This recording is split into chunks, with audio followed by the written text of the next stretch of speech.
Oh, yeah. And we are back after way too long of a Bash in the Brain hiatus. I've been waiting for this one, but I think High School Willie has finally turned the page on summer 2024, and he's looking at college wrestling.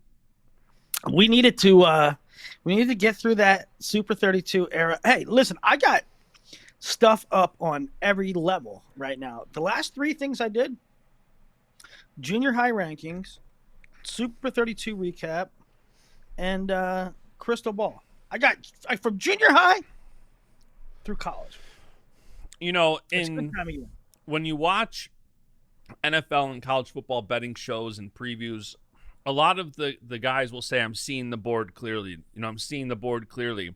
I got to imagine from a wrestling standpoint, you're seeing the board pretty damn clearly. You're watching it at all levels, the rooms, the training partners. Oh, yeah. Yeah. No, I mean, I say it all the time. Some people, they don't say it so much anymore. I guess that was it. That was something that was stuck in my craw for a few years. But I shouldn't say the fans keep saying it. But they did. Initially, they go, I can't believe you're doing junior high rankings, yada, yada, yada. It's way too early and 100 reasons. But the reality is that I got to turn this fan off. Keep going, hang on. There's enough of circuit for it. They wrestle frequently enough that you can be pretty accurate with it. And ultimately, it helps me at my job. It helps me identify the best incoming high school freshmen. It helps me meet the parents sooner, so I get a kind of a grip on them, their style, their personality, and what they're looking for, and all around, it's helpful for me, and I think it's exciting for the kids themselves. The other day I got a email from a guy that was like, his kid didn't wrestle at Super 32, but he had a good enough resume, and I put him in the rankings, and he's like, Willie, thank you so much. I know we didn't wrestle at Super 32, but my son found out at school today. He was in school, and one of his buddies said he was ranked on Mat Scouts. So that's pretty cool, It is, and it's funny because I joke with Chenzo about this all the time because I don't follow high school that closely. I watch the big events and I follow the news headlines, but I don't follow it that closely. And it's always, to me, it's like, okay, whatever. But there's a lot of people in football, for example, that I'm stunned. They don't watch college football, but they love NFL. They love the draft. And it's like, how do you love the draft but don't watch college football? But I get it, and it's like it definitely paints that picture even more when you do pay. If I do catch myself paying attention at all levels. And right, like kids win or kids wrestle at Super 32 in 8th grade, right? It's only 2 years until like their Jack's Forest class. Mm-hmm. You know what I'm saying? Like 3 years ago, 2-3 years ago, Jack's Forest was in 8th grade. Bo Bassett was in 8th grade. And now the biggest thing is recruiting going into the junior year. So we're only talking about a couple years here. Yeah. This is how tough like Super 32 middle school is. There was a kid, CJ Keynes from PA. Last year, he did not place at Super 32 middle school. This year, he took 4th and beat Ignacio Villasenor, who beat Dom Mudaretto at who's number 1. Mm-hmm. That's how good Super 32 middle school is. So it translates. Yeah, no, it definitely does. But we finally have your attention to college. You finally have crystal ball. And we've been holding off to do a college season preview show because we both kind of look at doing a crystal ball preview for the year as, that's when you're kind of previewing the year, you're talking about where you think people will project. There's golden nuggets. So we've been waiting for you to do this. You finally did it. I started diving in as soon as you posted it, and I just started making notes left and right. Made some FaceTime calls, asked people how they felt about it, which we'll get into in a few minutes. But yeah, listen, there's, as much as I like to put it out there and say, this is the landscape right now, right? This is what people's expectations should be or close to it. There's still moving parts. There's still how will Ben Keeter do coming off solely focusing on wrestling this year? What's Penn State going to do at 97? I was like working the phones yesterday, like Anthony Noto, is he going to be 25 or 33? Because I got a feeling he's going up. Like, looking like 33. Chris Cannon, what's he doing? I heard Frankie Telshahar out. Yeah, Cannon's going to be 41. So there's still moving parts, right? Yeah. What's Iowa going to do at 74, 84? How does Oklahoma State, do they jump levels a tick, right? Especially their upper weights with David in the room. How does Case? I mean, there's a lot of moving parts still. Yeah. Well, I guess I kind of want to save the team projections for the end, so we'll skip over that and we'll start right with 125, because I think when you start talking the team's predictions, there's a lot of notes about that, but kind of better after we recap where people are. And 125. It's funny. I look at this weight and I'm like, chaos round 2. It's like Rocky 2. It's the sequel. You know what you're getting, and it feels like it's going to be just as crazy once again. And it's going to be fun. Yeah, it's going to be chaotic. I think it'll probably keep us guessing all year like it did last year.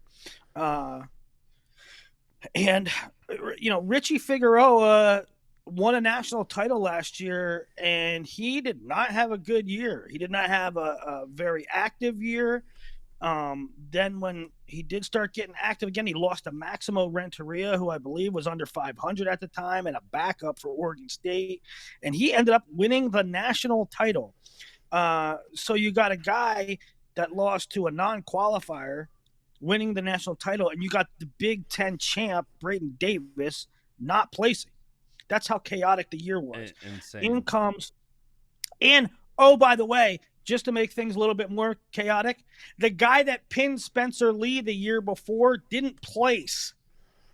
Mm-hmm. That's how nutty it was. But you have Luke Lilledahl coming in. So give your top 8. Let's go through your top 8. Okay, so I took Figueroa over Ramos. I got Lilledahl 3rd, Jory Volk 4th. Lilledahl beat Volk. Volk won Junior Worlds 2 years ago. Last year, Lilledahl won the spot with Volk in the bracket. So I think that's a good data point to say Luke's at least at that level. So what you're saying is if a guy wins in freestyle, he's likely ranked ahead of him in folk style? Because I just want to save that golden nugget for later.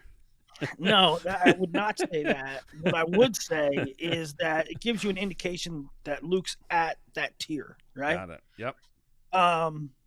Spratley 5, by all indications, Troy Spratley, who was only blood round last year, he's apparently had a really good offseason from everybody I talked to. Caleb Smith at 6, he was 6 last year. Tanner Jordan at 7, he was 8 last year. And Jacob Camacho, who had a sort of rough tournament, actually NC State in general had a pretty rough tournament last year, but I have him placing 8th. Blood round guys, Steve O'Pullen, Dean Peterson, Eddie Ventresca, who's coming off injury, Vinny Kilkeary, who's in a roster battle with Brendan McCrone. Either of those guys should be a factor in March. Cooper Flynn, Nico Provo, Greg D, and Diego Sotelo rounding out the top 16. And, the guys from 9 to 16, they can proven to be right in the mix with some of the guys I have 1 through 8. And even the guys you have 1 through 8, it's funny because I love that you put their finish, from last year right next to it.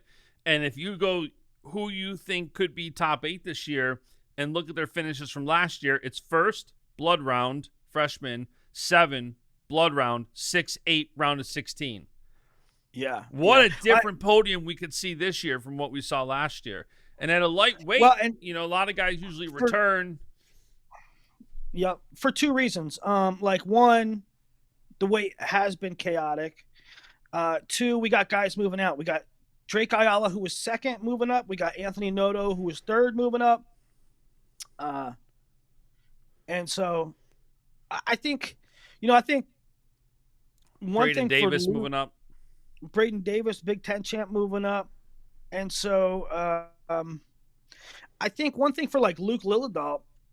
Here's I like Ramos is very strong and big, right? And so I don't know. A lot of the other 25s aren't that physical, or don't use their physicality the way Matt Ramos does. So I think he presents problems. And really, listen, you could pretend you're the smartest guy in wrestling. Nobody has an accurate beat on this weight. They just don't, because the parity's so great. And part of me wants to take Luke Lilledahl right out of the gate, but I'll let him sort of earn that. Yeah. Go ahead. A couple other guys, that missed my guys that I missed my top tier that I wanted to make mention of. Mark Anthony McGowan, watch for him from Princeton. Noah Certain, who's been in the mix for a couple years. I like Max Gallagher out of Penn. Iowa, of course, they're going to probably start Cale Peterson, who was 4-3 last year at 133. But he's cut weight in the past. I think he'll be comfortable at 125. I don't think it's going to be too much of a pull for him. It's going to be really interesting to see how he performs at Iowa, who traditionally starts off 125. It's like 125U, So, yeah.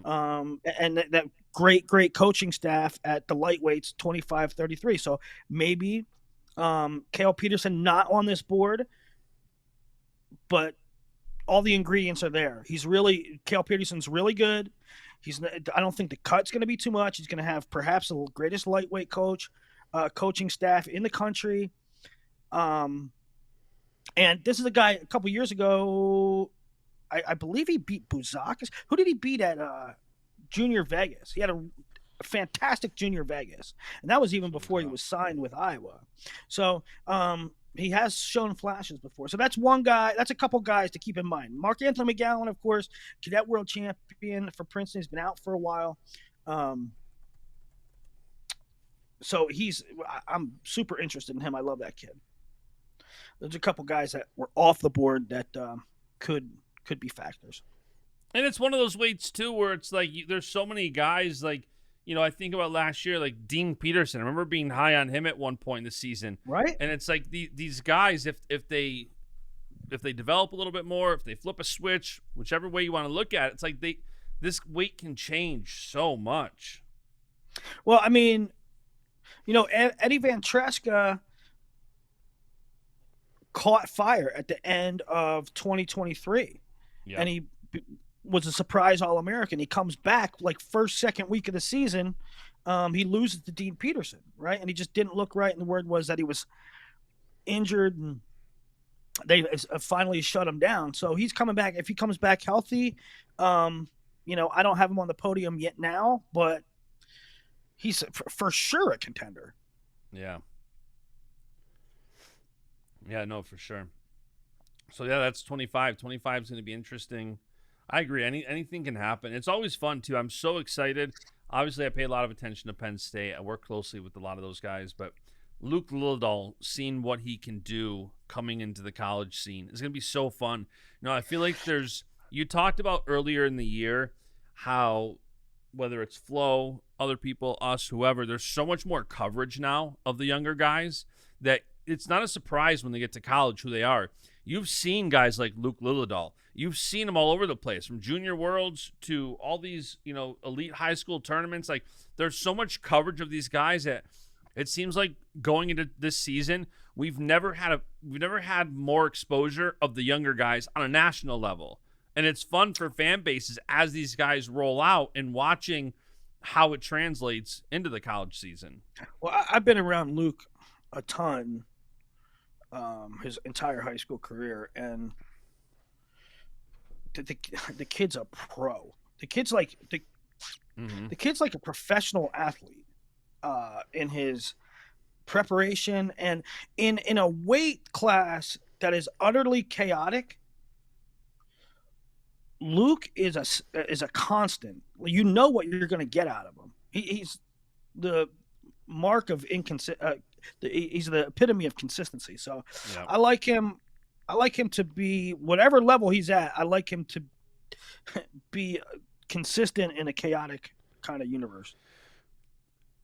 There's random guys throughout, as I look at this, in teams too, that I have kind of in my head, curious, especially for you, because I started thinking about this for me, what I think. You look at a guy like Lilledahl, when you talk about what you think would be a success of a season, what would be a failure of the season? Do you have two finishes in your head, like without thinking too hard, for a guy like Lilledahl? Like, meets expectations, falls below them. Well, I've sort of part of the reason why I think 125 has been chaotic. I think there's two reasons. Number one is there's a whole lot of talent. These guys are dynamic, and there's a lot of winners. These guys won a lot in high school. Yeah. From all, even like, Dean Peterson, who's never been on the podium, he wrestled at who's number one. Steve O'Poulin, right? Fantastic high school career. But so I think they did a whole lot of winning. I think they're really good. But what I don't like is the entire group don't pull the trigger. The entire group wrestles 4-3 matches and 5-4 matches, and they don't go out and seize it. They do not go out and seize it. And there is the reason why there's so much topsy-turviness, is because they're all 4-3 matches, which it's coin flip, right? Yeah. And so I don't think that Luke's going to come in here and dominate everybody. But it definitely gives him a shot. He's going to be in the match with everybody. And so it's impossible for me to say where he, can he win? I truly believe he can win a national title. I'm really close to picking it. But as a success, I mean, I think he gets on the podium. That's a success. And failing to meet expectations would not make the podium. Yeah, I would say so. I would say he should win in the blood round, and whatever blood round match I would expect him to win. Although, things get goofy and he could end up with Matt Ramos in the blood round, right? Yeah, so it goes back to the chaos of the weight for sure. Yeah. All right, let's move on to 33. Another weight that's going to be some fun this year. Yeah, what were your initial reactions when you saw 33? Anything surprising? I mean, I pretty much went chalk. Crookham, Bailey, Ragusan were the top three finishers last year, and I picked them right in order, and then inserted Lucas Bird 4 and Drake Ayala 5. Is that about what you expected? Yeah, there's a couple things here. I'm curious. So you got you're high on. So you got Ayala, Noto, and Braden Davis all coming up from 25. And you got Ayala, you think is going to be still in that top 5. And then you've got Noto and Braden you think are going to miss the podium.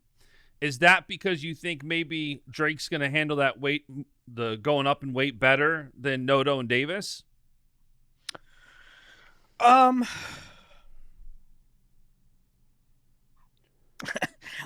don't know. I mean, you're talking about three of the guys that were in the crapshoot 125. Totally chaotic, utterly unpredictable. Drake finished second at 125. Noto finished third at 125. Braden Davis, such a weird tournament. He won Big Tens, and then didn't have the greatest, obviously, NCAA tournament. But yeah, I did say, I'm wondering if how much you think of that is just weight versus crapshoot of what 25 was. I truly think they're in a tier. Braden, I think Braden and Drake both would be better off up a weight. Although I will say, I wouldn't be 100% surprised. I wouldn't be 100% surprised if we get to like January and Drake says I'm going down. Really? Yep. If he gets into a situation now, if he's 133 and he's winning and he's feeling great, and who knows, he takes out Ragusin or Bird or somebody like that first semester, and he comes back after Christmas break and he feels good, maybe he stays at 33. But if he's like, man, 33, I even have to make some cuts, right? I'm still cutting to make 33. Then I'll stay at 33. If he's making 33 and it's like, man, I'm weighing out at 31, right? Like, yep. He might go 25. Now, I did see, I don't know if this was just a spreadsheet error. Are you got the crystal ball open? I do. All right, scroll down on 33 and keep scrolling down. Oh, did I leave somebody in there? I did. Those were my notes. You caught my notes. I said, why is this so long? The scroll bar. Yeah, I think, I think Nigal's hurt. I think Davis beats him anyway. So I do think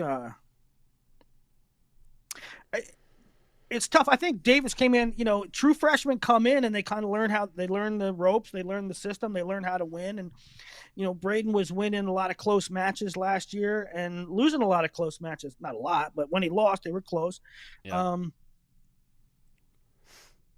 He's sort of the baby of the group. He's only in his second year, and all these other guys are well beyond that. He does have the opportunity probably for the biggest jump. Yeah, I was going to ask who you think could be your biggest mover at this weight. I think the biggest mover at this weight, provided the cut is okay, because it is a massive cut, is Evan Frost. Mm-hmm. If Evan Frost manages his weight okay, and he takes third, yeah, I'm not surprised. And from a ranking standpoint, because, it is interesting to see where guys are ranked. Connor McGonigal down 10, 11, 12. You've got him pretty high up, top 6. You seem to be high on him this year. I don't know why he's that low. I don't know why he's that low. I mean, maybe he has losses. I'm not. It might also just be not that many wins, but this is his senior year, right? This is his COVID senior year. Mm-hmm. Yeah. Mm-hmm. Yeah, I think I'd look at it like this. I think Crookham, Bailey, Ragusin, Bird is one tier. And that's a tier, to me, that's a tier that is safe as top I contender. think Drake is in that tier.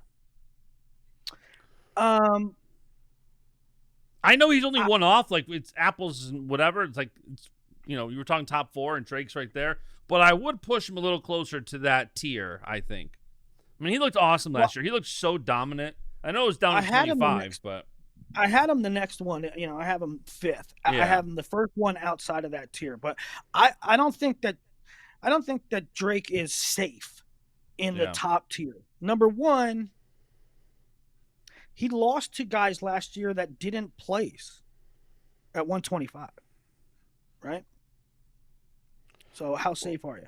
Well, aside from his loss to Brandon Kaler from Oregon State, his only 4 losses apart from that, he lost to Matt Ramos. He lost to Richie Figs in NCAAs, who won the damn thing. And he's got 2 losses to D'Agostino. 2 close losses.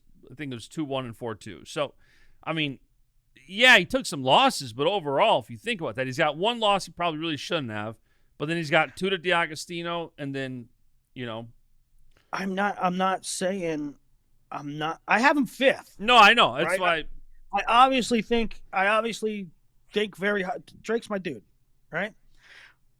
but I don't think there's not a lot of times where I think moving up a weight or moving down, changing weights that you're safe in any regard. Yeah. Especially 25 to 33, and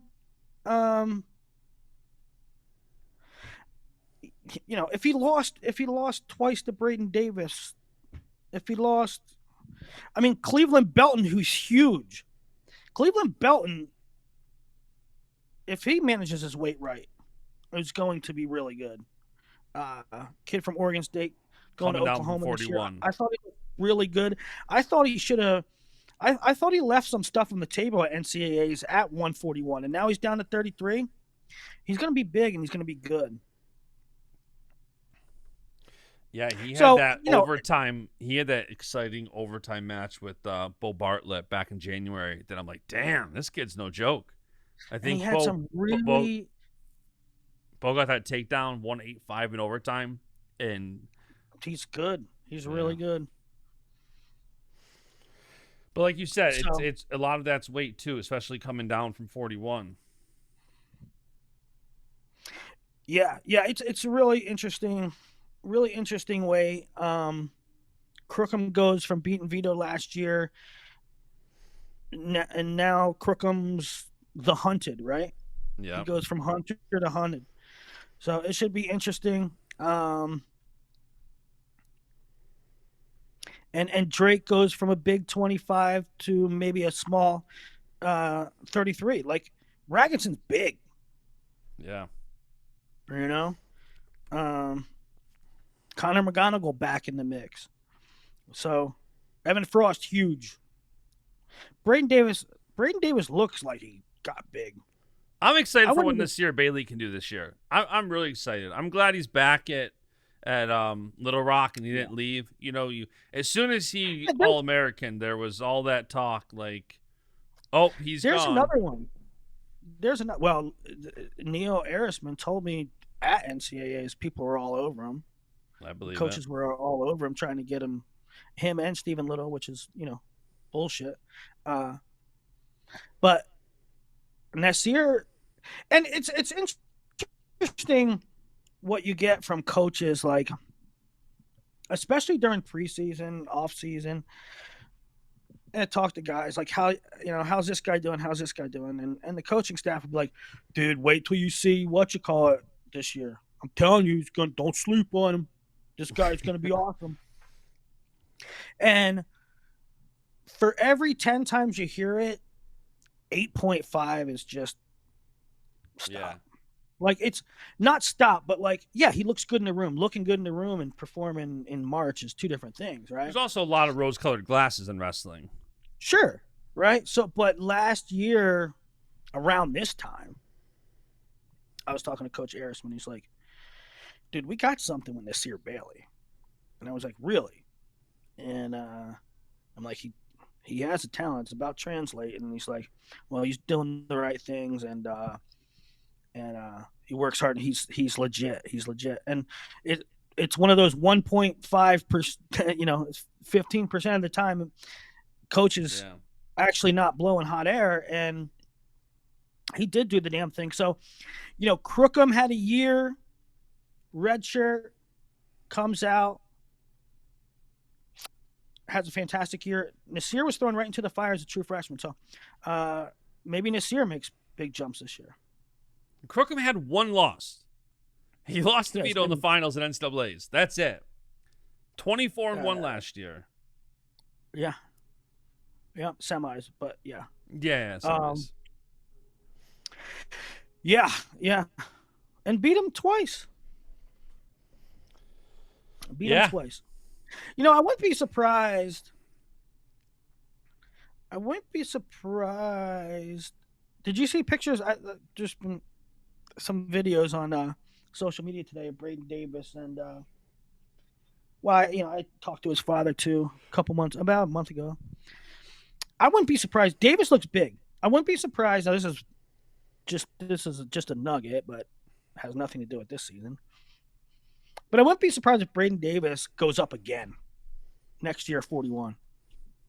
Yeah, I can see that.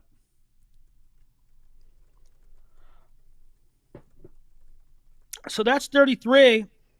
First of all, just give me your finals pick. Preseason finals pick from Justin Basch at 125. Finals? Yeah. October Figs 20, Figs and Lilledahl. and who winning? Flip a coin. Okay. I see this season for, and again, Penn State bias, whatever. I see this season for Lilledahl going very similar to Levi Haynes' freshman season. So, Yeah. if Lilledahl and Figs both get to the finals, Figs the returning champ. He's been there before. He's done it, and he gets the best of him. And then Lilledahl comes back sophomore year and wins it. Would not surprise me at all. It's going to be interesting to me at 25. It's going to be interesting to me if Richie. I don't see Richie doing this undefeated thing. I don't think anybody at 25 is going undefeated. It'll be interesting to me if Richie sort of coasts for a while, and then tries to turn it on at the end. I think heading into conference weekend, I think we're still confused at 25. Yeah, I mean, it took a while last year. I know he didn't compete that much, but, he wrestled Volk early in the season, took a loss. And then he didn't really wrestle anybody good until... He lost to Maximo Renteria in February. I'm getting there. So he lost to Maximo Renteria in February. And he lost to Troy Spratley the day before that. Because remember, he lost that back-to-back that weekend. He lost Friday and then Sunday. And that's where it's like, man, there's so much expectation for him. But I remember talking to Chenzo. He was still at Arizona State. He's like, man, don't count that kid out. He's... No, I don't know if I was talking to Pritz or Eric Thompson or both. But I said, what's up with Richie? And they said, don't worry about it. He's fine. He's going to win NCAAs. I said, stop. They said he's fine. He's just off right now. He's not totally dialed in, but he's going to be great. And sure enough. I really think we're going to see something like that again. And, it's a blessing and a curse when you wrestle in tougher conferences where somebody like Lilledahl is going to see Big Ten competition and, wrestling the best, you get better. But then you also have guys that are just... Richie Figs has already proved himself. He's an NCAA champion. He's proven he can beat the best. He's also shown he's going to take a loss here or there. But, yeah, give me Figs and Lilledahl back in the finals. Well, Figs back in the finals. Lilledahl in there.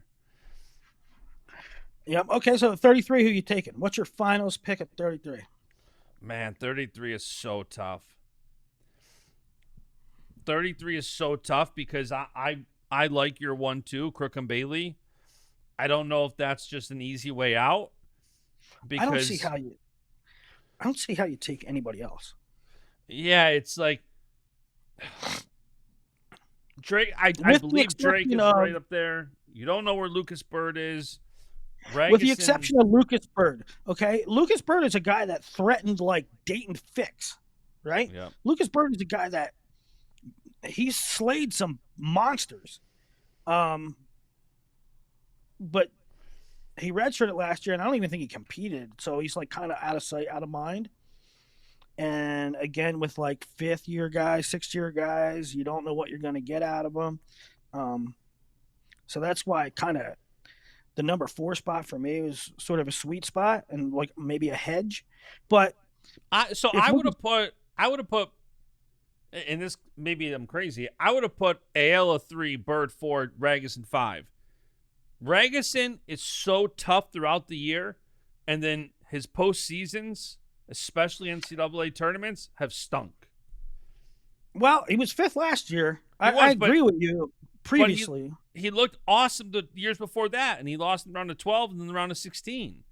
And it's like, man, I'm always so high on Ragusin during the year, and then the end of the season finishes never show how good I think he was during the season. Yes, but he's also been these the weight classes he's been in. I mean, he's been in weight classes with Vito and Dayton Fix and, Austin DeSanto. I know, and I don't, and two, like his loss to Fix last year was in overtime. It was a very close loss. He could have won that, and it could have changed the narrative.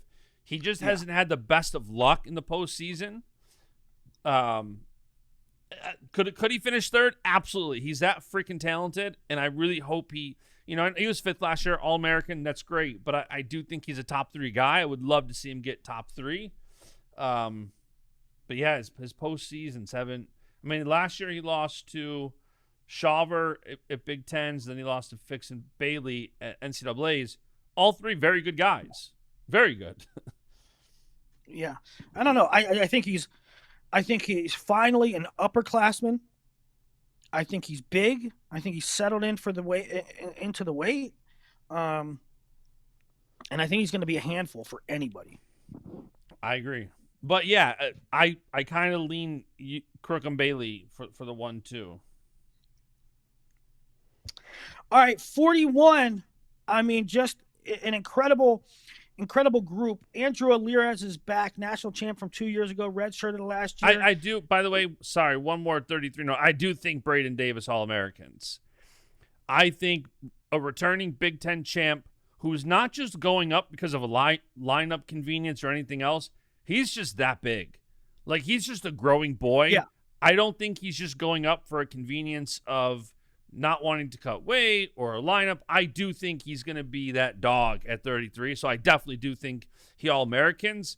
I just don't know if up at 33 he's going to go with Crook and Bailey Ragusin. But I do definitely think he All-Americans. I think he's in that tier. I got to get – I have to see him at 33. I don't know. All right, 41. Certainly has that ability. But 41, you got 2 returning champs. Andrew Alirez from 2 years ago. Jesse Mendez from last year. Mendez beat Bartlett in the finals. I have it Alirez, Mendez, Bartlett, but dealer's choice there. Brock Hardy, the clear 4. Hardy had big wins last year. Now, he lost to some guys behind him. He lost to Lemley, lost to Happel. But he also had his best finish last when he took third and beat Real Woods along the way. Yeah. So Hardy slots in at number 4 for me. Followed by Happel, Lemley. Lemley just went 1-2 last year, but he was a true freshman, and so I think he finds his groove this year. Vance Vombauer at 7, who was a sort of a surprise AA. He took 8th. I have Vince Cornella finally getting on the podium, it seemed like, for a couple years. The expectations for him were maybe 7th through 12th, but he didn't have great he didn't have a great NCAA 2 years ago, and that's when he was up big by somebody and got pinned 2 years ago. But last year he got hurt at EIWA, so I have him on the podium. Kyle Reen moves up from 133. I have him blood round here to start. Again, I always hedge on guys who are moving up a weight. Josh Coderhant, Josh Edmond, Tegan Jameson looks to be the guy now at 141 for the Cowboys. Chris Cannon's going to be Northwestern's 41-pounder. Frankie Telshahart injured. Jesse Vasquez, Sam Latona, and Ryder Block, another X factor for Iowa. I have Iowa with 8 AAs and X factors at 125 with new starter Cale Peterson, and new starter at 41, Ryder Block, is the only 2 non-AAs. Yeah. The past couple of years, 165 has been a killer weight where you talk about the guys returning and champs and finalists. It's 41 this year for me. 41 is that weight where I look at those top 3. And if you polled 100 random wrestling fans, remove extreme bias from somebody, from a local, this is my guy, I'm rooting for him, I can't imagine many people don't pick those top 3 to win this year. Yeah. Bias aside, I feel like most people are going to pick one of those top 3. You've got Alira as an NCAA champ. from the year before. Then he redshirted for the Olympics. Then you got Mendez, who's last year's NCAA champ. You got Bo Bartlett, who's a returning finalist, who has 2 wins over the returning national champ last year. Yep. So this is, you want to talk a tier, and then the next guys, Alirez, Mendez, Bartlett, that clear 1A. I mean, it's just, and I think any one of those 3 guys, it's going to be interesting. This is one of those weights where I think any of those top 3, I could 100% see winning. Alirez is back. I can see him winning it again. I could see Mendez. Mendez had one of the most impressive seasons I can think of last year. I could see him doing it again. Bo Bartlett, he flies a little bit under the radar, and he just lets it fly, and he was right there. Literally right there at the NCAA finals. He was this close to having the national title winning takedown. It's crazy. So here's what I think is going to happen this year. Do one of those top 3 guys take a funky loss, or just a loss?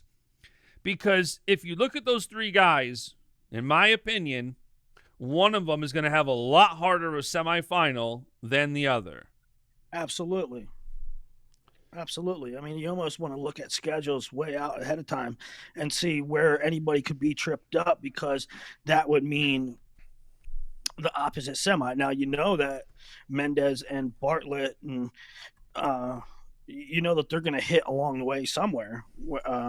And if they don't, it means somebody took a weird loss. But so what are the rankings? So Intermat has them 1. I'm assuming. I don't know what Lyra's schedule is like this year, but so I'm pulling it up right now. So I'll tell you, they've got. Oh no, this is last year's. Dang it! I thought I had it pulled up. Oh yeah, okay, here it is. And you know what's funny too is that they wrestled in freestyle, and like neither one of them really showed much. They were like, nah. No, that was just get a feel for the other guy. That wasn't a real match. That was get a real match. No, that wasn't a real match. That was get a feel for them, and freestyle. Listen, top, bottom, riding, that all plays in big time. When you don't have any of that, it's hard to get a real picture. So as far as his schedule this year, I just lost it.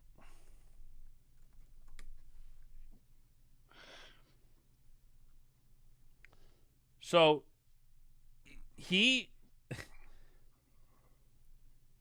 this is, according to shout out WrestleStat, one of the best in the game. Oh, yeah. He does not face a top 10 guy all year. Yeah. So like, what is his toughest projected matchup outside of any tournament? Jesse Vasquez. Taking Jameson. Yeah. Josh Edmond. Those are like top 10 to top 15, 16 guys. But you're talking, using WrestleStats rankings real quick. You got Josh Edmond, the number 13. Probably run the table. CJ Composto, 16. Jesse Vasquez, the 12. Those are the only top 20 guys that in his upcoming matches he has right now. Mm-hmm. Mm-hmm. No, I don't know who's going to Southern Scuffle. I don't know who will be there. He is going to the Southern Scuffle early January. But man, his schedule looks pretty good. Who was it last year who had a number one ranking? If you're Mendez, Bartlett, Hardy, Happel, Lemley, if you're one of those guys and Alirez enters, do you go? Do you say, hey, I'm going to Scuffle? Who was it last year who had a number one ranking? Vinny Zerbin. Yes, that's who it was. He had that number one ranking for so long. He just didn't wrestle anybody. I think Alirez is easily, I don't want to say easily, but he could go into NCAA's the 1 seed by going I don't know undefeated. if Zurban was ranked number 1. I don't know if Zurban was ranked number 1, but he was ranked really high. Yeah, and he was wrestled high. Nobody. He was undefeated. And, So Alira's could very well go undefeated heading to NCAA's. And again, you talk about could that set up if let's just say you rank Alira's, Mendez, Hardy, and Mendez or Bartlett, and Mendez and Bartlett, whatever. Let's just say they're the 2-3 at the end of the year. That's a harder semi than whoever Alira's is going to have up top. Mm-hmm. So it factors in. It's going to be a very interesting wait to watch. Yeah, and if it's funny though, because if anybody stumbles, if that changes Mendez everything. Yeah. If Mendez or Bartlett stumbles, and they could end up being the 4. Yeah, 100%. Right? Based on the formula and stuff. So it's interesting. It's interesting. It's interesting in the fact that there's a clear tier. I mean, to me, it's Alirez, Mendez, Bartlett in some order. And like Hardy or Happel or Lemley who could trip somebody up. Mm-hmm. And that's the story of the season at 41, at least preseason to me. And it's funny because I want to say that was a discussion last year between Mendez, Bartlett, maybe even Hardy and Woods, those 4, with how they'd be seeded and stuff heading into NCAA's based on how those 4 wrestled. Yeah. So. Yeah. Yeah, so if you ask me the finals of this weight, I mean, those top 3, give me 2 of the 3. Roll the dice and put 2 of the 3 of those guys in there. Make a prediction.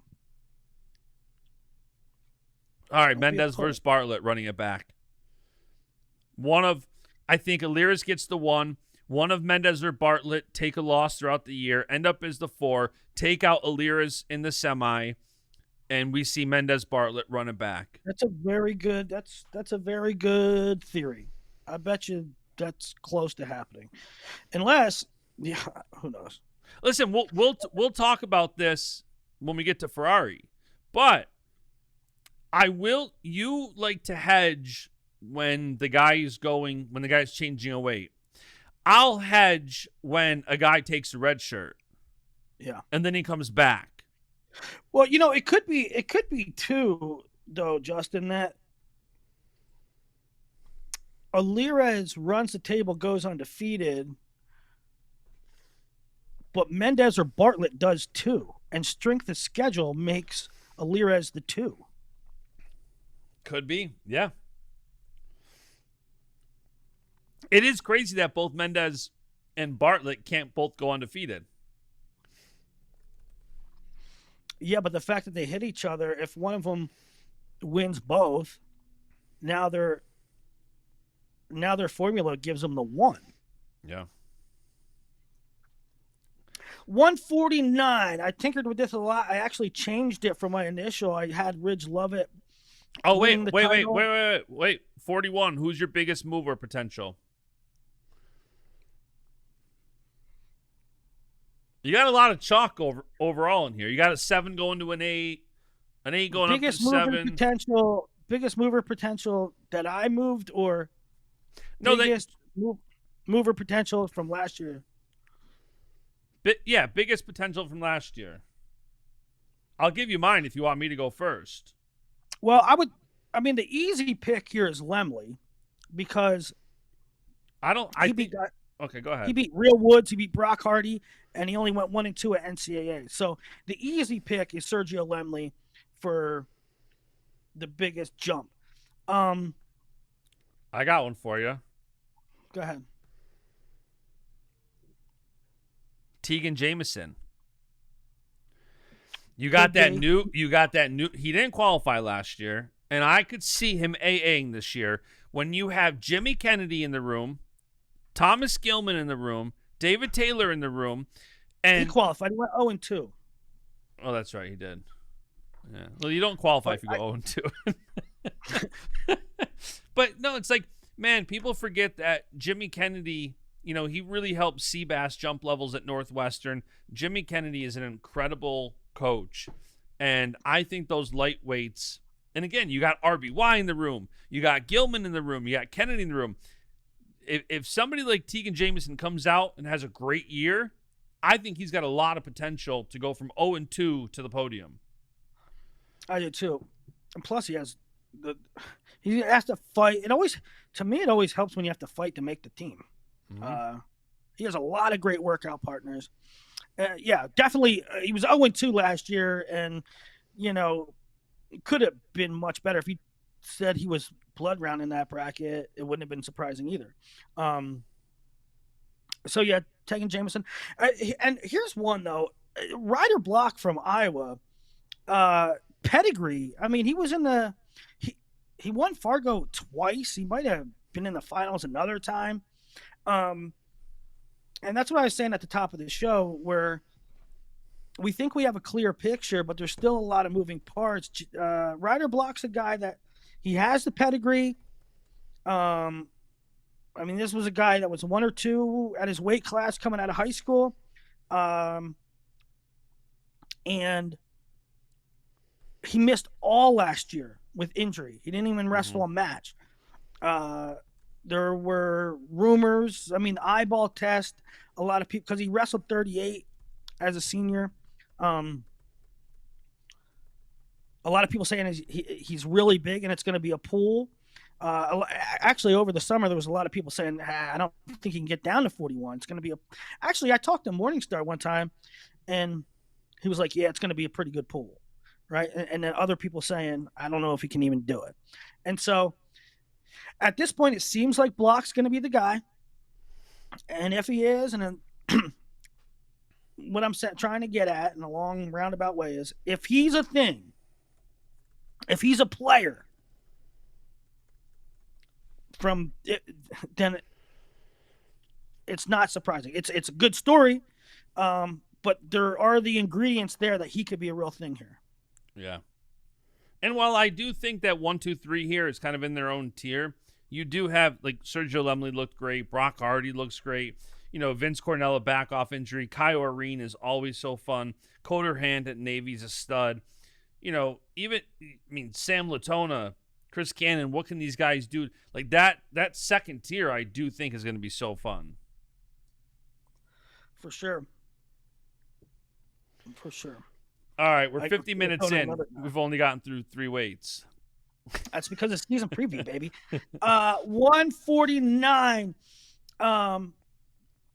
I did originally pick Ridge. I'm going to go give Caleb Henson the benefit of the doubt. He got it done. I'm going Caleb Henson, returning national champ at 1. Shane Van Ness was 3rd 2 years ago, got injured last year. I have him at 2. Ridge Lovett, number 1 almost all season last year. Probably the most impressive full season until NCAAs. And then he stumbled to 6th. I have him 3. Parco at 4. New home for him in Iowa. He was 5th last year. Etchemendia, and I think he had 2 wins over Ridge. 1 there in the regular season and 1 at NCAAs. Etchemendia up at Iowa State. We haven't mentioned Iowa State too much. He was 5th at 41. Lachlan McNeil, 6th at 41. Both those guys coming up. I have them 5 and 6. Ty Waters was 4th. You could say I'm lowballing him a little bit. Perhaps. True freshman, 4th in the nation last year. Really good year. Cannon Webster, true freshman this year. I have him 8th. Yeah. Your crystal ball says you're excited about this weight. I am too. I mean, Shane Van Ness was so exciting, and there was so much potential for him last year before he got hurt. And it ended up providing just as much excitement with Kasich sliding in there last year. But this also is a weight where, we have not once until now mentioned the transfer portal in this show, aside from Bailey not leaving. But here you start to have the portal come into play, where you mentioned Parco and his new home. And, Oklahoma State got a lot of news this offseason with David Taylor going there and the whole new coaching staff, and all their portal transfers they got too. But man, Iowa made some moves this offseason. I'm sure we'll talk teamer in a few minutes, but Parco is just you acquire an automatic point scorer. It's crazy. I think Iowa's transfers account for 45 returning team points. So a lot, and Oklahoma State as well, a ton of returning team points, or at least potential. So if you take the rationale for Henson's pretty obvious. He did the dang thing last year, and is a returning national champ. Van Ness might have been some people's picks last year. Got injured. His only loss at NCAAs 2 years ago was Yanni, who we actually had a lead on in the third period or halfway through. Lovett had probably the best regular season last year. Won CKLV, was undefeated until a late, I think maybe March.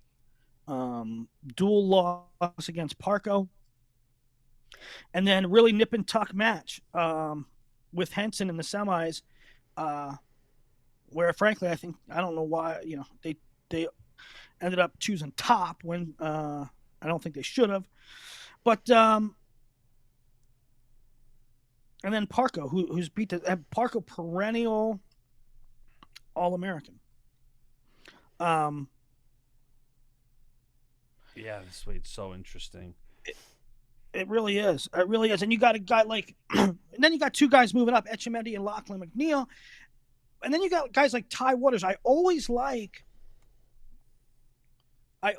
think there's a big opportunity when a true freshman has a good year, whether that's a blood round season or whatever it might be. When a true freshman has a really good year, I think that the opportunity for him to jump is even greater. And that might be what we're looking for in Ty Waters. Yeah. I'll tell you a couple things about this weight. I don't think Caleb Henson makes the finals again. I don't. I think he wrestled an incredible NCAA tournament, but I was even surprised he made it there. I don't want to call it a Cinderella run because the kid only had 2 losses last year, or a few. Wait, he had 1 or 2. Did he not lose at ACCs? Did he not lose 2 weeks? He lost to Arrington. He lost to Lovett and Arrington. Yeah. So, but a couple things that I think Van Ness and Lovett, and maybe it's Big Ten bias, but Van Ness and Lovett would be my favorites, just eyeball test to make the finals. And I also think you have Parco in there who could make it. And one of the biggest, you said wild card, and I could not agree more with Etchemendia. Etchemendia never really found his footing at Ohio State. Comes to Iowa State, and the dude looked great last year. I think he outplaced his rank, his seed last year at NCAA's, finished 5th. And every time I saw him, and I know he was down at 41, but every time I saw him, I'm like, this dude's not a 41-pounder. You know when you see Ryan Deacon wrestle and you think he's like 2 weight classes bigger than he's wrestling at? Etchemendia, for me, is the same thing. And Etchemendia, if he comes into 49 looking like still he's a weight class 1 or 2 down from where he looks he should be, I think I could not agree more that he is an absolute wild card this year. Yeah, I mean, the fact that he came off the mat at NCAAs and the first reporter that put a mic in his face, he said, "I'm going up next year." It was almost like, I am done cutting weight. I'm not making this weight anymore. It says to me like it was really difficult. If that's the first thing you say, like you're just thankful to be done with cutting to 41. Yeah. It tells me that it was brutal, or at least brutal for him, and that maybe he'll even have more pop at 49. Yeah. And so if Etchemendy is a guy that jumps levels here and beats guys like Lovett and Van Ness. He was Not that surprised. was his problem last year during the season. If you go through WrestleStat and you look at his matches, he just couldn't win those big matches, but he was right there. He lost to Real Woods in overtime, exciting match earlier in the year, about this time last year, like early But the November. thing that got me about that match was he was pushing the pace late. Yeah, he was. And sort of my question for him was, okay, it's going to be a decent cut to 41. And also he's not known for his gas tank. Cubans in general aren't known for their gas tank, and Anthony's not. If you watch his stuff at Ohio State and previous things, he wasn't known for his gas tank. So how's he going to be able to hold up 7-minute matches with a guy like Real Woods? Well, I don't know how, but Baschamania was the guy pushing the pace. So he sort of passed the eyeball test in that particular match. He did. And so he lost to Real Woods 4-1, and then he lost to Lachlan McNeil 9-6, who you have AAing this year. And then he lost to Kel Happel 9-3, which was his biggest, worst loss of the year, was 9-3. And then he loses to Tegan Jameson 4-1 in overtime.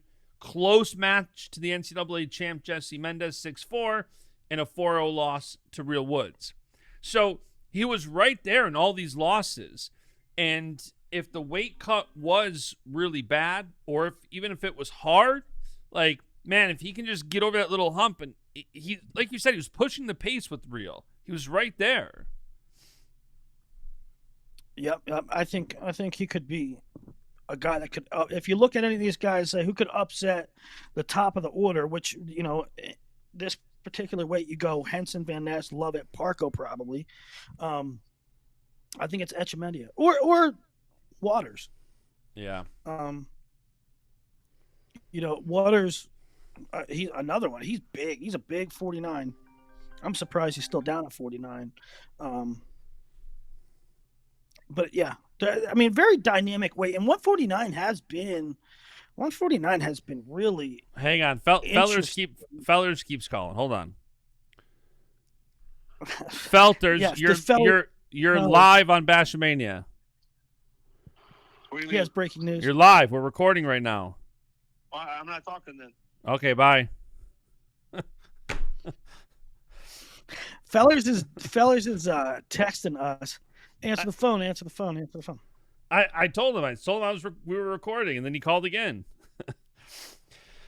Well, I guess there's some news happening tonight. But anyway, so we're gonna 149.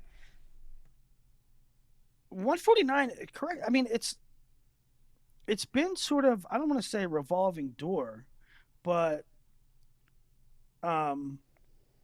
other than Yanni, it's been really changing of the guard for a long time, right? Yeah. There's always some new faces involved. Now, I mean, Caleb Henson's back, but we haven't seen a lot of the repeat champs at 49 recently. No, and last year was kind of like the storyline going into the season last year was Ridge redshirted to have a chance at the field without Yanni. Yanni is finally gone. The four-timer is out of the picture. Can Ridge get it done? That was kind of the transitional storyline last year. Now it's okay. The four-time champ, Yanni's been gone for 2 years. Ridge looked incredible last year. What can he do? Shane Van Ness, we didn't get to see him because he was injured. Caleb Henson went and did the damn thing. What can Iowa do with Parko now that they got him as a transfer?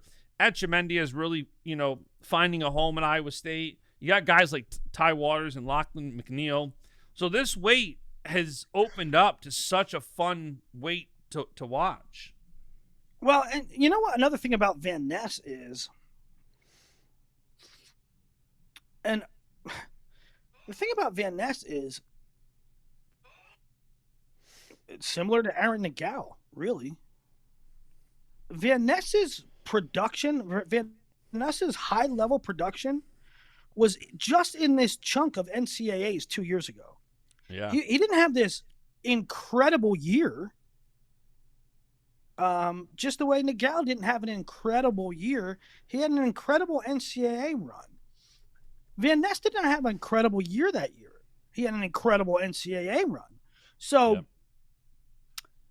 while everybody considers Shane Van Ness upper echelon, clear contender, keep in mind it was only that little block of time that we saw him excel. WrestleStat, if you're listening, can you make an ad-free version, a paid version? I'll gladly pay. Just give me an ad-free version. That pop-up annoys me. Close the ad every time. I'll pay. They got to pay the bills. I'm offering a paid subscription. Listen, I pay YouTube, I pay Peacock, Netflix, Disney, all these. Give me the ad-free options. Life's too short. It's a way for them to make money. I'll gladly pay. Just throwing that out there for the lovely folks at WrestleStat. Okay, who's your final? Van Ness, love it. But that's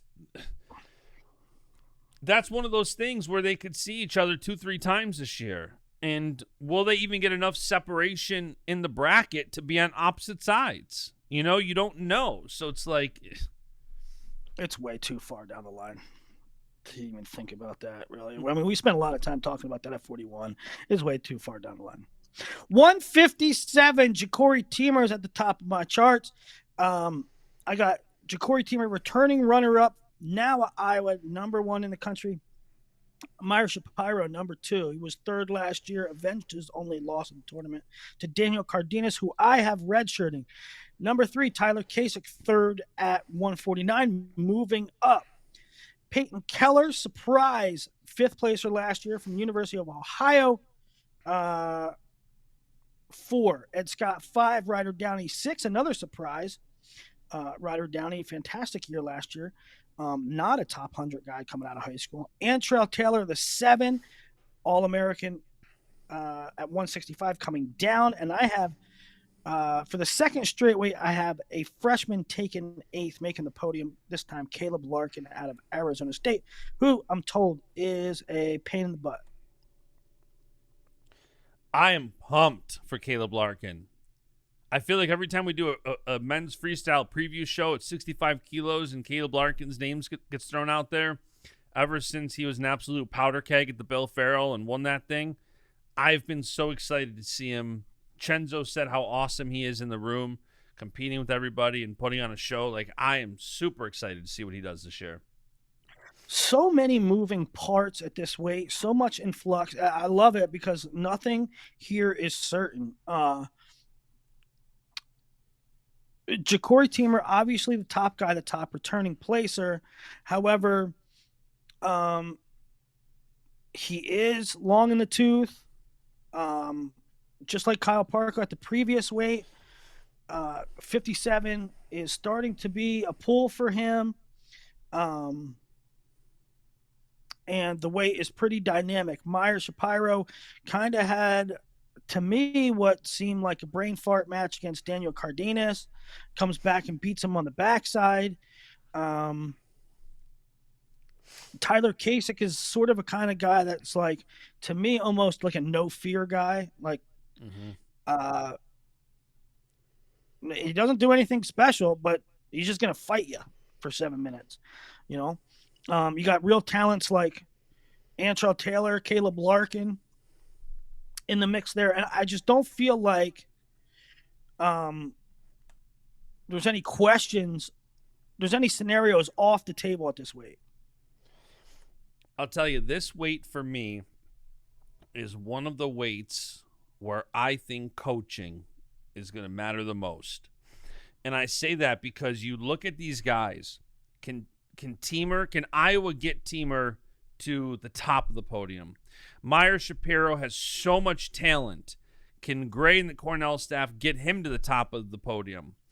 Tyler Kasich, what a run he went on last year where he lost in the opening round and then won, 7 straight matches to place 3rd? Can he get even back to 3rd? Can he get higher in the podium? Can Ed Scott, he was a blood round guy last year, can he get to the podium? Ryder Downey at Northern Iowa, can he get to the podium? Caleb Larkin, what can he do as a freshman? Ohio State, Patty Gallagher, what can he do off injury? Panero Johnson is back. after his gambling suspension. What can he do? Chase Date going from Michigan State to Michigan. Can he make the jump and get on the podium? Teague Travis, we talked about the light and middleweights at Oklahoma State and the new coaching staff. Can he get up there? I mean, you look at this weight and it's loaded with talent, and it's like, what Joey coaches? Blaze. Yeah. Joey Blaze went 0-2 last year, but he was a true freshman and had some major wins, right? I really like the kid from Virginia Tech, Hippolito. I think he's going to present a lot of style matchup problems. It's a really interesting way. Gallagher was injured. He had multiple wins over guys that placed. Right. This weight, man, I look at it and I'm like, who can make that jump? And I say coaching because, NCAA, it's like you see guys where you can tell their coaches really made a difference and helped them jump levels. Who in this weight? Listen, whoever can jump levels in this weight wins the weight. It's that simple. Any of these guys we're rattling off can win this bracket, or most of them can win this bracket. So I'm pumped to see who can jump levels and get to the top of this podium. Yeah, to me it's pretty funny because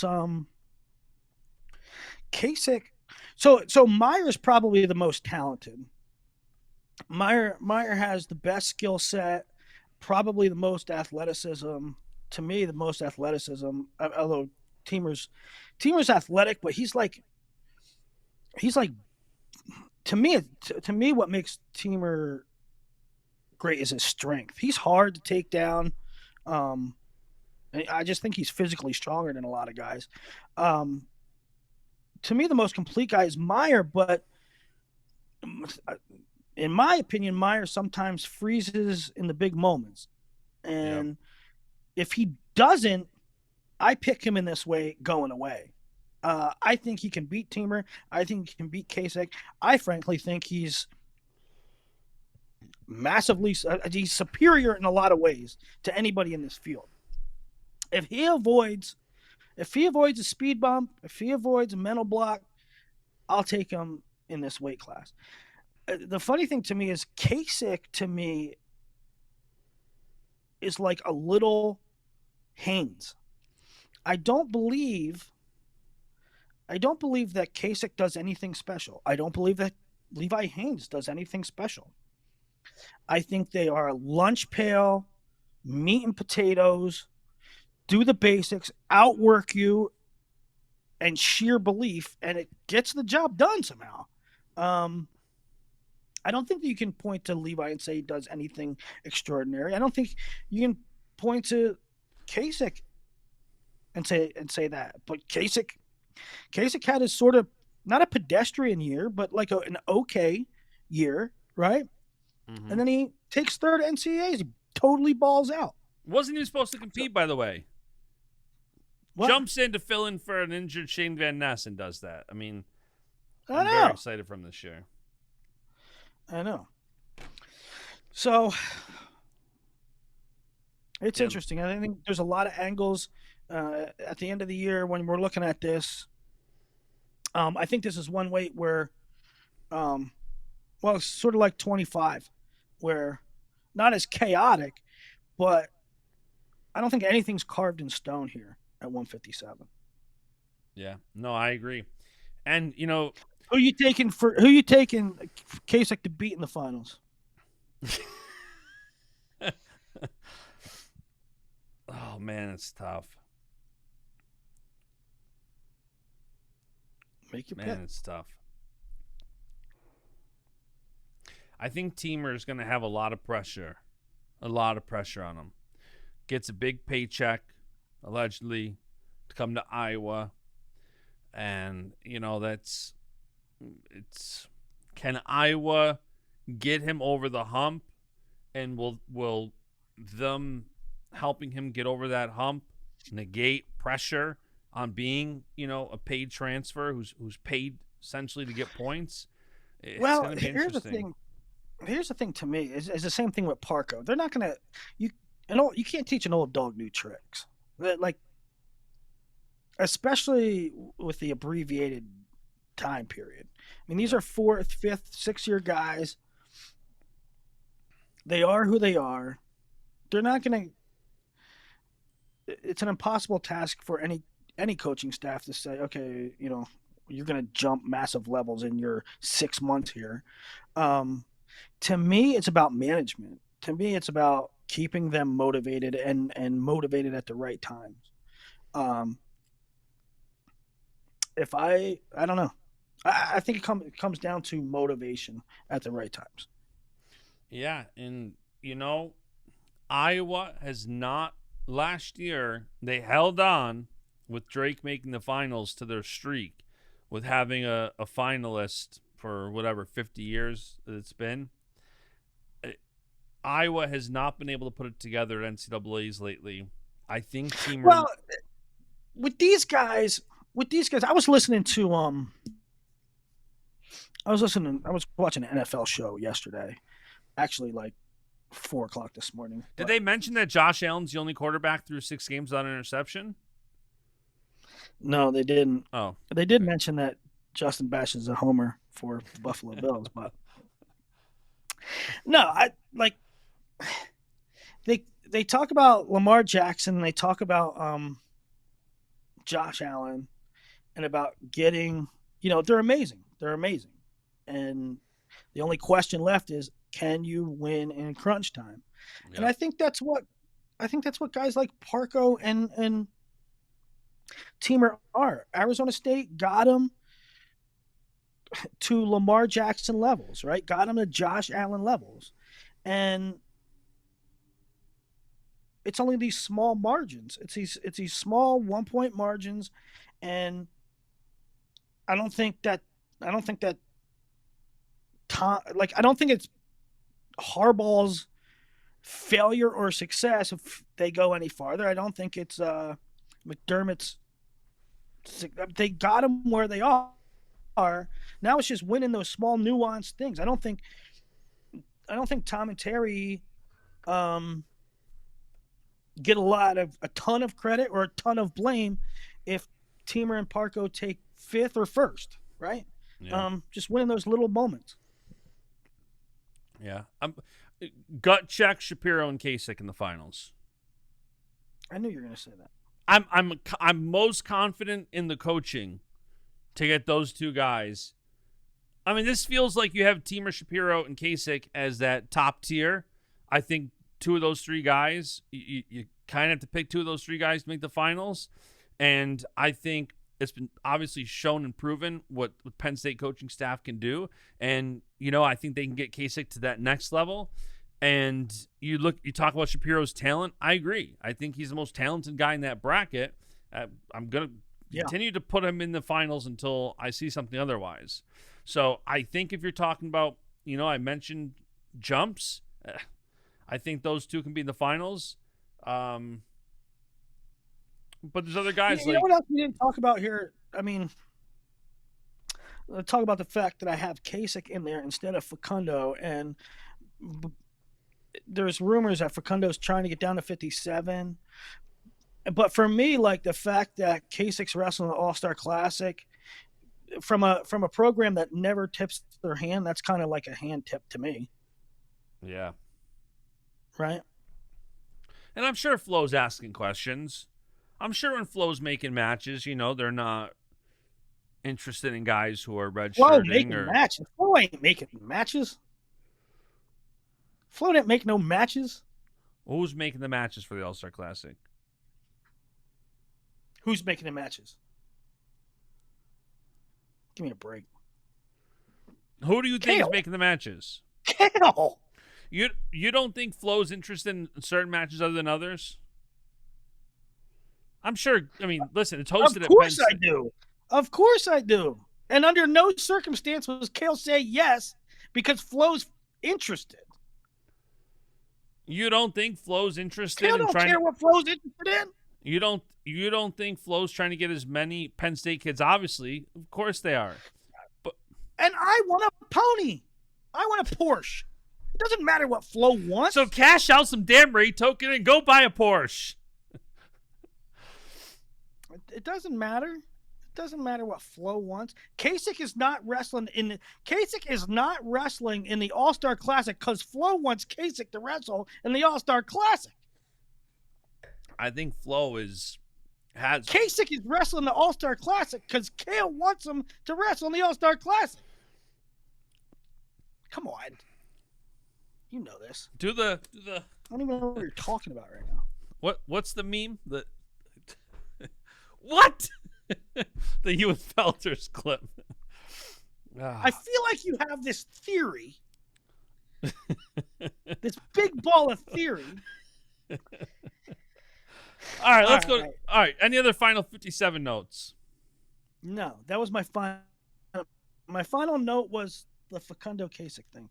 165, I feel like it's a great weight class, but man, who can challenge Mesenbrink?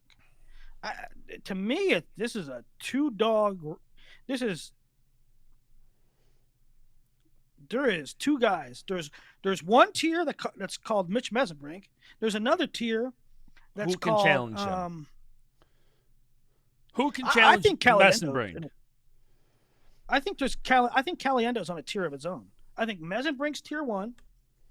I think Caliendo's tier 2, which, by the way, look at that run that Iowa has. Parco, Teamer, Caliendo. That's awesome. Yep. Mesenbrink's tier 1, Caliendo tier 2, everybody else. Well, I shouldn't say everybody else. I think Julian Ramirez, who still hasn't AA'd, Hunter Garvin, who came out of nowhere basically and took 6th, Peyton Hall 7 with some weird losses in there. Cam Amin, who didn't place last year. And I have a couple freshmen, Bo Mantanona and Nico Rees as a 7-8. And so it is interesting, too, that all of, I'm looking at Caliendo's resume last year, and you're kind of right. He lost to Carr, who is now retired. He lost to Mesenbrink, who's the one. He lost to... Retired!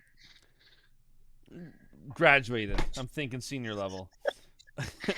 You got Hamady, who is up a weight, and then you got O'Toole, who's up a weight. So Mesenbrink's his only loss from last year that's remaining in the field. You got Carr graduated, and the others went up to 74. So I think you're right. I think it's Mesenbrink, and then Caliendo, and then the rest of these guys. Yeah, and that's such a big deal for Iowa. I mean, to have a guy that's seemingly locked, maybe 18 to 20 points as a finalist, like on his worst day, like worst the worst case scenario. That's the thing, right? On worst case scenario, Caliendo takes like 5th, right? On his worst day, right? That's still major points. So that's Agreed. huge. Just the dynamics of this weight. I mean, I don't see. Can Ramirez beat Caliendo on his best day? Absolutely. Can Garvin? I don't think so. Can Peyton Hall? I don't think so. Can one of the freshmen? So to me, there's clear tiers here, and while I'm gonna love every second of the podium chase and who gets in there from Julian Ramirez to Terrell Barraclaw, Garrett Thompson, who beat Peyton Hall last year, Matty Oki and MJ Gatan, who's coming down. Maybe the new kid from Missouri, Cam Steed, who actually beat Hunter Garvin at one point, and some other guys on the fringe. I'm going to love the podium chase, but to me, this is one of the least interesting. Who's going to win the title? Yeah, I am interested to see, go back to coaching, like what Cam Amin does at Oklahoma State this year. Cam Amin finished 7th, 4th, and then had that round of 12 loss last year. It's like, what can he do in that Oklahoma State room? Can he get up there? I agree with you. I think the podium chase is going to be so fun. He was just never quite right last year. I mean, he didn't look right from Jump Street. Yeah. Cam's always been one of my favorite guys. Dad's crazy and awesome. And I was really sort of close to the situation when he committed to Michigan. but it was really difficult for him to not go to Okie State. He really wanted to go to Okie State, but Michigan's blood, right? That whole family went there, and so. And he did have Anyway, a very tough schedule last year. Like, his losses were to Isaac Oljanik, David Carr, Mitch Messenbrink, Antrell Taylor, Caleb Fish, who's now I know his teammate, but I know they weren't bad losses, but I was really critical on shows last year. You know, when we're recapping the weekend, he wasn't doing shit. I love him. And he has like I love the guy. I love the dad, but I keep it real. And Cam was not doing shit, and Cam was not going out and getting it. And you can say, oh, yeah, Caleb Fish isn't bad, and this guy isn't bad. Olesnik isn't bad. Amin has beaten those guys. So, but in talking to him, he just wasn't quite right, and that makes a lot of sense. And I expect him to be a touch better this year. Yeah. Not because of nothing Michigan did or didn't do. Just a fresh start for him in a new year. Yeah. So yeah, that'll be interesting. Give me Messenbrink and Caliendo in the finals. I know it's kind of boring and chalk, but it's. I mean, Julian Ramirez outside shot like this is a guy who's beaten David Carr, right? I mean, you look up to this date. Find me a better win list than Julian Ramirez for a guy that's never A'd. Because it's ridiculous. This guy's beaten Quincy Monday, David Carr. Look at Julian Ramirez's win list, and he's never A'd. He majored Facundo. Beat Patrick Kennedy. Yeah, he's got. Yeah. All right, 1-7. Wait, who? Okay, you already said it. 174. Keegan O'Toole or Levi Haynes. Right now, I have O'Toole in the top spot. He's coming up from 165 for the first time. Levi Haynes is coming up from 157. I have Levi number 2. Levi's been second and first at NCAAs. O'Toole has been what? 3-1, 1-2. Correct? Let me pull it up. No, 3-1-1-3. 3-1-1-3. Yep. Yes.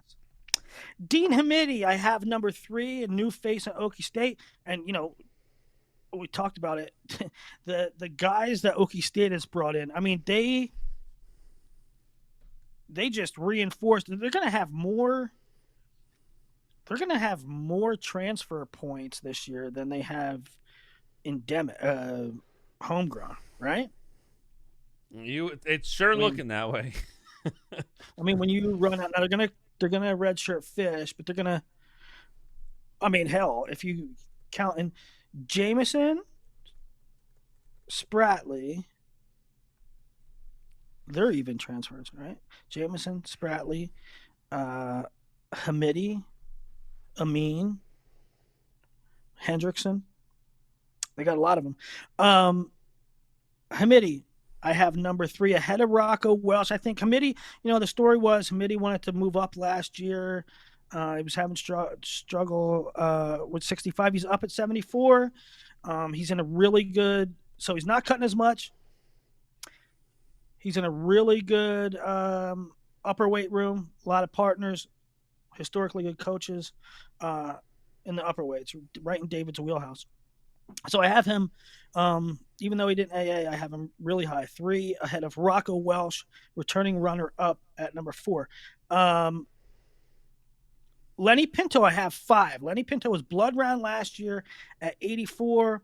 I have him moving down 74 and in the 5th spot ahead of whoever Iowa sends out, Kennedy or Arnold. Incredible to think that one of them is not going to be in the lineup, but who do you think's going to make it? And who knows? It could even be Nelson at this weight, which I consider Kennedy and Arnold sort of on a tier. Not the same guy, but the same guy-ish. If this was Nelson, I'd have him higher. Lenny Wolak, returning All-American from Columbia. Now at Virginia Tech, I have 7. Cade Devos. I have 8th from South Dakota State, another returning AA.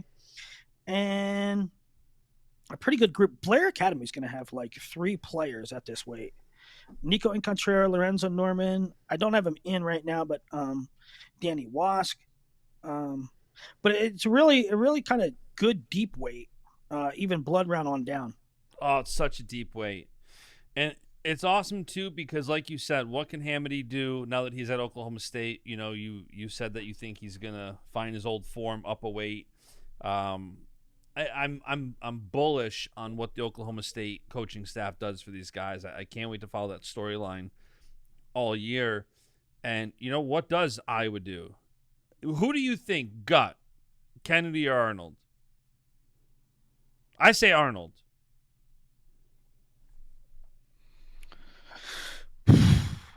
You say Arnold. It's to me, it's dude. I don't know. I can't speak with any certainty. I'm a believer in Patrick Kennedy. I think he's a damn tough out, and I think since a lot of the upper, a lot of guys graduated, I think he'd do fine. Although Gabe's the new bull. He's a young buck. I don't know. I can't speak with any certainty. I have no idea how that goes, what's going to go into their thought process. Yeah. My gut says Gabe, but either way, it's going to make it – it's going to be such one of those weights where, you know, so many people had O'Toole just locked in as NCAA champ last year. And we see that this sport, nothing's a guarantee, you know. You know what I think? Though?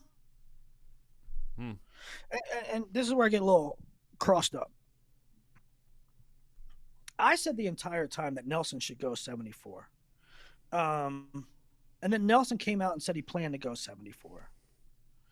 And now I don't know if nobody said so, but just it's like the temperature in the room seems to be like everybody thinks Nelson is going 84. Even me, I even put Nelson at 84. Mm-hmm. I don't know why. It just seems like everybody sort of thinks that's the best thing. I'm still not sold that that's the best thing. I mean, if you're Nelson Brands and you went through what you went through, I had you 97th on the big board. You worked your tail off. You went any weight that Iowa asked you to go. I'll go 84. I'll go this. I'll go that. I'll move this year. I'll move that. You get in trouble for this gambling crap. You have to miss a year. You're going to come back as a 6th-year guy, and you're going to wrestle your non-optimal weight. Mm-hmm. And it's not even that it's your non-optimal weight. It's that Carter Starachi and Parker Keckeisen are there. It's Carter Starachi and Parker Keckeisen. Like,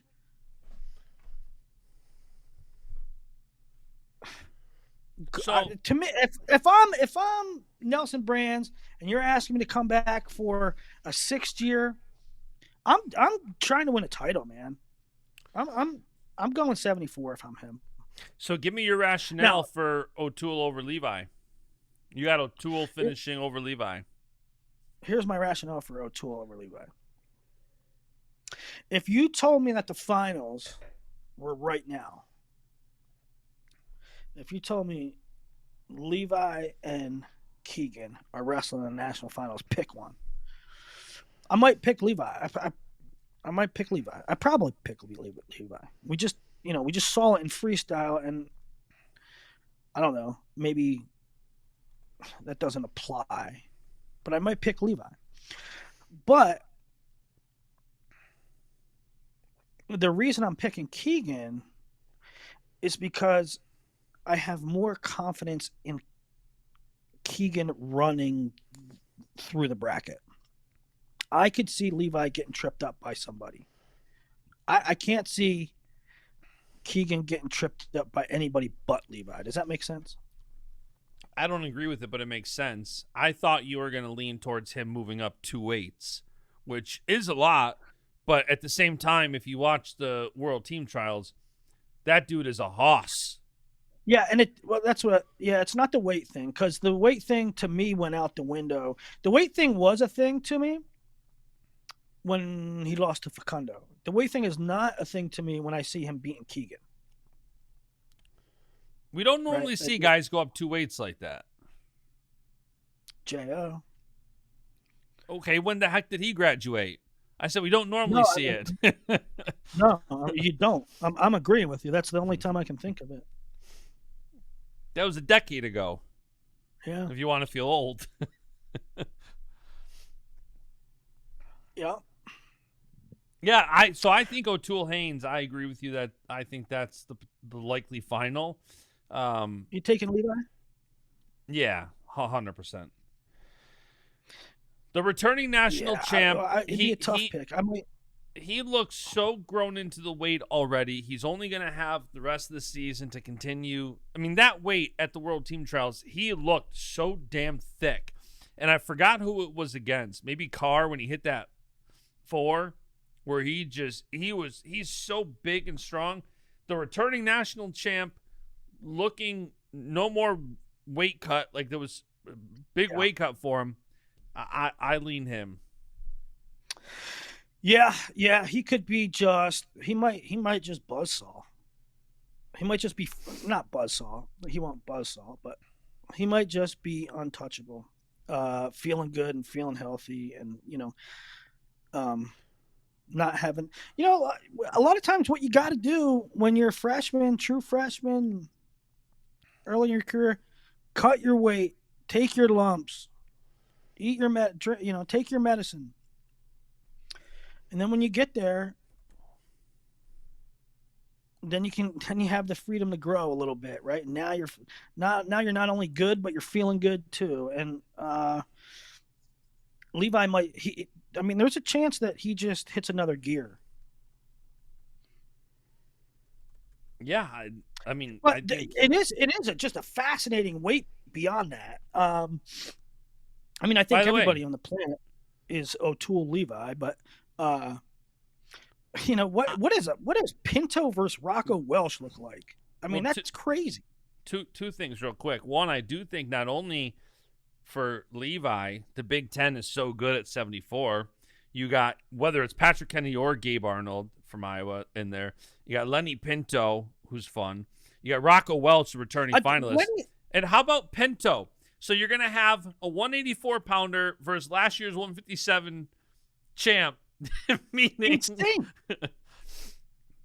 insane, right? And I was talking to John Foster, a good friend of mine. He I don't know. He used to write a column for me about upper weights because he liked 674 on up, And but Lenny's one of his favorites. And we were talking about it, and it's like all these things come with intrigue. Like what makes Lenny great? Lenny's wild, and he's sort of inconsistent, and what makes him great makes him susceptible. And he has this goofy blue collar strength, and so he could ragdoll people at 74, or the cut could zap what makes him what made him great at 84. Right? You don't know. Yeah, it's gonna be fun. And by the way, I believe Penn State and Missouri wrestle at the Journeyman Duels just before Christmas. So we could get O'Toole Haynes. I tweeted that, and the Boo Birds came out and said, "Oh, come on, Willie, one of them will duck." But I don't think either. If those guys are both healthy, I mean, O'Toole wrestled Carr 3 times a year for 2 years in a row. O'Toole doesn't duck anybody. Haynes certainly hasn't never ducked anybody. Those are 2 guys, and those are and those are both coaches. I would say if everybody's healthy, I think they're going to wrestle. So I think they do too. I'm optimistic. I think they do too. Keegan comes from the Ben Askren tree of, I don't know, let's have fun and compete. So I don't think Keegan ducks. I'm really excited to see what Rocco Welch does at this weight, too. I don't think last year was a fluke. I mean, his NCAA tournament looked awesome. Only lost to Carter 2-0. Granted, Carter was hurt, but still.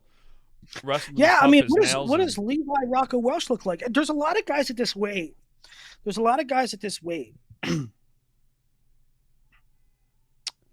I don't know if I say a lot, but Arnold, Welsh, Levi when he was younger, but not so much anymore. But they wrestle these 2-1 matches, 3-2 matches. Yep. And after, like, Arnold was just a freshman last year. Rocco was just a freshman last year. And a lot of times, if you can be successful as a freshman, winning close matches, you can find a way to get it done as a freshman. A lot of times, your second year, you start widening the gap a little bit. You jump levels. You find a couple more openings a match, you know? So, Rocco, yeah, and speaking of jump in levels, because Josh Allen has 15 touchdowns this season and no interceptions. Yeah. I can't wait to see them lose in the AFC playoffs. I know. Give me a break. Let me have my fun when we have it. So no, I'm actually rooting for you. I like McDermott. Yeah, he's Baschamania guest. I mean, how can you not root for the guy? He loves wrestling. So yeah, I agree. I think it's O'Toole Haynes here, but I think this is a very, very fun season. I'm still on. Listen, I love Gabe Arnold. I love Patrick Kennedy. I also love Nelson Brands. I hope he goes 74. But I have him at 84. 184 at the moment. I have Parker Keckeisen over Carter Starachi, who's going for his 5th title, but this time it's at 184, a new weight. Dustin Plott, returning runner-up to Keckeisen. I have 3. TJ Stewart, I have making a jump from 7th to 4th, 1 spot ahead of Nelson Brands. Chris Boca, blood round last year, I have him 6th. Bennett Berge was 4th. I have him a little lower at 7 right now. Max Mickinelli, I took a lot of freshmen 8th. Look at how many weights I took. Cannon Webster 8th. You just wanted to get them in. You just wanted to sneak them in. Yeah, but I do feel that way. I do feel like, maybe Silas. Silas might be. I don't know. But I got Silas Allred and Edmund Ruth in the blood round, and Jackson Smith and Dylan Fishback. This weight is ridiculous. This weight's ridiculous. Shout out Dylan Fishback, creating some fun content. Go and follow him on Instagram. I think there's not enough wrestlers get credit when they do the non-traditional, like, here's me doing something in the practice room. Like, Dylan Fishback is creating awesome content. All wrestling fans should go and follow him. I didn't know that. Awesome content. You know, day in the life, good stuff. Here's what my day looks like as an NC State athlete. Like, all sorts of good content. Yeah. Guy's doing awesome. I didn't know that. I ain't on Instagram. I don't do the Instagram thing, but Kai O'Reen, their 41-pounder, he does a lot of tag and spray paint art. Yeah. He has some videos out there of that. And Trent Hidley obviously is an excellent basketball player. And this weight though, Willie, is so awesome. I think you're a little high to put the returning 4-time champ number 2, but I'm excited to see. Again, Dustin Plott, Oklahoma State. What can that coaching staff do for a guy like him? A returning runner-up. TJ Stewart. Man, there were whispers that maybe he wouldn't be at Virginia Tech this year. And he's back. He's staying there. A long time. Yep. So there's a lot of murmurs for a long time that Stewart would leave, but he didn't. And who knows? I mean, I think maybe he could jump levels now that he's sort of settled, right? Like, this is where I'm at. The coaching staff proved last year they can get me to where I need to be. I had an excellent year. I'm settled in. I know where I'm at. I know what weight I'm at, and I can jump levels. And really, the one match he lost, he dropped one that he shouldn't have. I forget, really late, and so he could even. It was 7th as a freshman. He could have even been a touch better, and so I have him a touch better this year. Yeah. Yeah, and my rationale for Kekais and Strachey. On one hand, I don't want to pick against Carter because he just gets it done. He just gets it done every time. Why doubt him? Why doubt somebody that gets it done every time? Why pick against him? My thing is that I think Parker Kekais and Carter Strachey are almost the same guy, and Parker's bigger. That's my rationale. They're like the same guy. Like Carter, I think maybe showed a little bit more. No, I don't think so. I think the fact that Carter has his injury and still goes through that bracket takes out NCAA champs to win his 4th title. How Parker Kekkaisen is an amazing athlete, an amazing wrestler, and I think he's going to be back in the finals to defend his throne. But I just don't see how you can pick against a guy who, no matter who tries to take him out, he gets it done, like you said. So I don't know. I don't know how anybody picks against him. And I understand your rationale, but I mean, when was his last college loss? Michael Kemmerer in 2021? Yeah. Well, here's the thing. We don't have to wait long to find out. Whoever wins the All-Star Classic is the guy I'm going to have as my pick for March. I don't think either guy wins that match, and it's going to change my opinion. It will to me. If Parker wins, I can say, okay, Carter's still rehabbing. He's still building into the weight. Oh, stop. Shut up. Let me finish. He's still building into the weight. He's still rehabbing a nagging injury. And if there's any program in this country over the last decade that has proven they'll be ready in March, it's Penn State. And if you don't think that, you're a blooming idiot. So if Parker Kekkaisen wins, do I think that means he's going to win in March? No, absolutely not. Now, on the flip side, if Carter wins, I don't think that's, okay, close the book. He's going to do this again in March. I think Parker Kekkaisen is going to be ready to go in March. And I wouldn't just say, just because Carter wins, hey, no. But I don't think that match means anything for picking the weight. If Carter wins in a couple weeks, that's my pick. Done deal. Carter's my pick either way. Okay. So if Parker wins at the All-Star Classic, you think he's going to beat Carter 2 times this year? And you don't think Carter will avenge that loss? It won't be my pick. It won't be my pick. I mean, can Carter win? Absolutely. Will I pick it? No. Why would I pick it?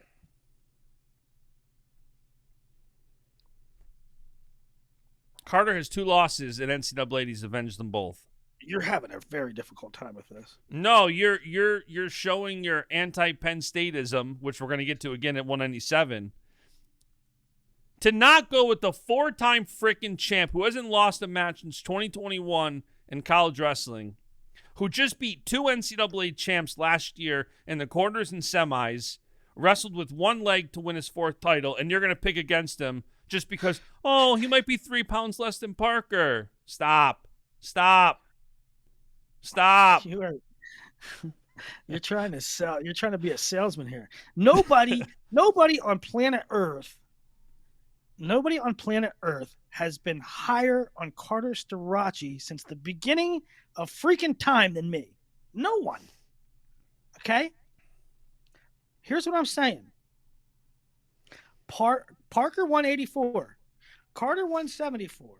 They are meeting. I have Parker 1 until Carter beats him. They're going to wrestle at the All-Star Classic. Whoever wins will be my pick. Whoever loses, I am not saying cannot win in March. I'm saying whoever wins in the All-Star Classic will be my pick. That's what I'm saying. If Parker beats Carter at the All-Star Classic, goes undefeated, and beats Carter in the finals, that is his Hodge, and there's not even a question. Yeah, exactly. That is the greatest feat anybody can do in wrestling this year if he beats Carter twice, and you can't convince me otherwise. Okay. There's such a small list of people who can even achieve being a 4-time champ. That small of a list. What Carter is setting out to do, while not many have had that opportunity, there's only, 7 people in history that have been able to win 4 NCAA titles. And out of those 7 guys, I would not pick against any 7 of them. If it was Cal, if it was Dake, if it was Yanni, I'm picking all those guys to win their 5th over anybody else in that weight. Okay. With any of those guys, would you have picked against them the following year? I don't know who would have been in the bracket. Willie. What? Do you understand that Parker Keckeisen? He's very good. Parker Keckeisen has like 3 losses ever at the NCAA tournament. How many does Carter have? I say this all the time. Like, to me, this was a big thing when I first started. Like, when I first started ranking, doing big boards and stuff, and like I'd have a guy like 10th and another guy like 40th, and like somebody. But back then, this was a big thing. Like, Willie, how come you have that guy so like 40th? He's a 4-timer. I don't care. 4-timer.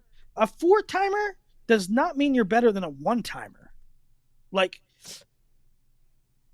a 4-timer does not mean that your powers are better than the 1-timer. What if the 1-timer is just freaking amazing this year? Right? Like, you don't wrestle with your resume. Carter doesn't take a piece of paper out. He doesn't take his 4 previous medals out there and it gives him superpowers. He has to beat them. Carter wins number 5 this year. Sorry. Did my thing cut out? Your video. There you go. You're back. Listen, we'll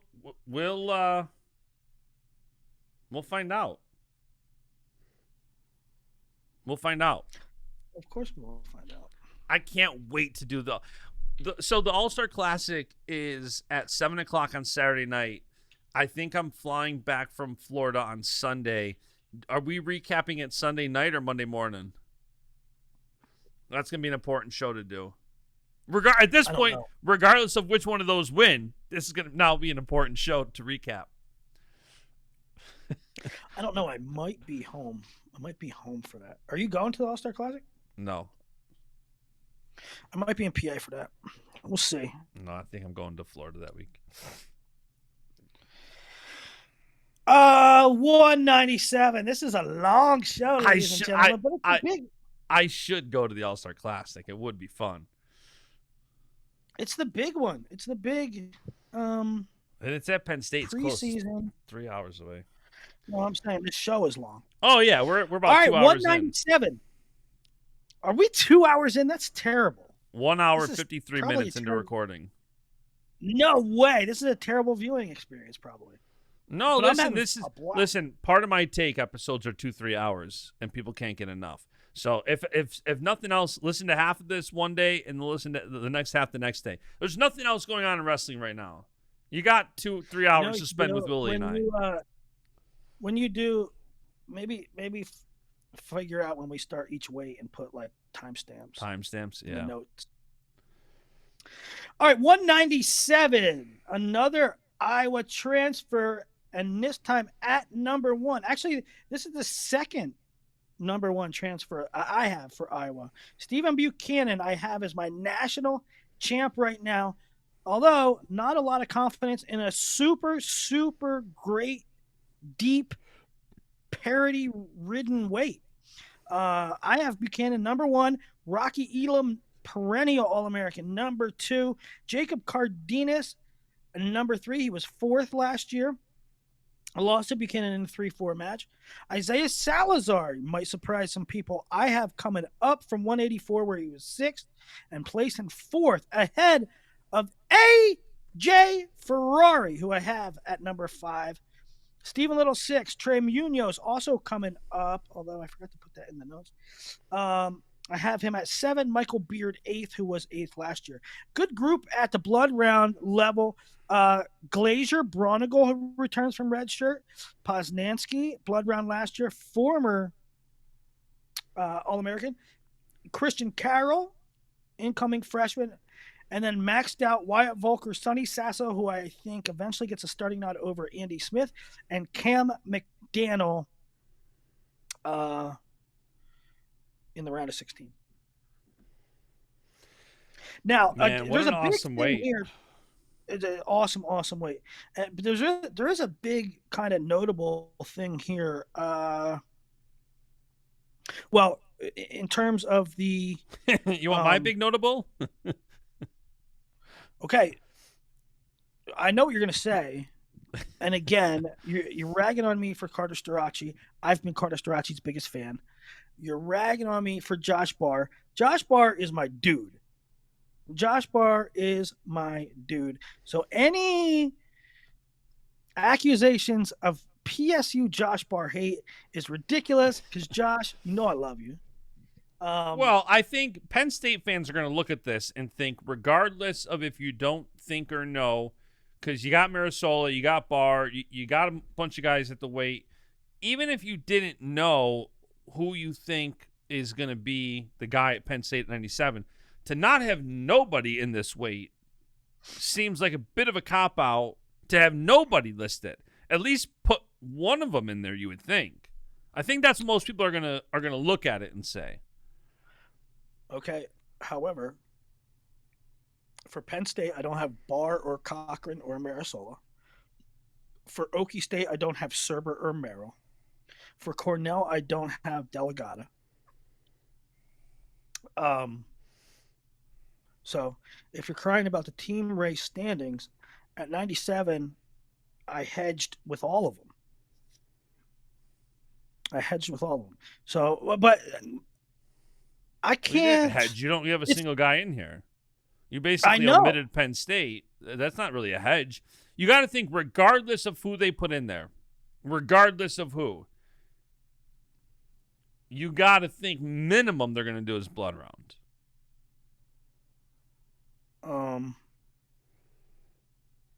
No, I don't know. I don't know that. I mean, okay, so let's go through. Do you think Barr, if Barr is the guy, where do you think he is? I don't know. I think I have to see matches of him at 97. I mean, I'm not sure that Josh is a 97 right now. Is he? I called him just when I saw this, and, a lot of these kids. So you called him to start trouble. Yes, so this was just before we started recording, and I said, Josh, I know you don't need me to light a fire under your butt, but Willie omitted you from the crystal ball. And I said, listen. And I said, maybe he doesn't think you're going the weight. Maybe he thinks somebody's going to beat you. Maybe he's just not confident, regardless of what it might be. What do you think if I want the Josh Barr crystal ball for Penn State for this year? And he said, Josh Barr, 197-pound national champ.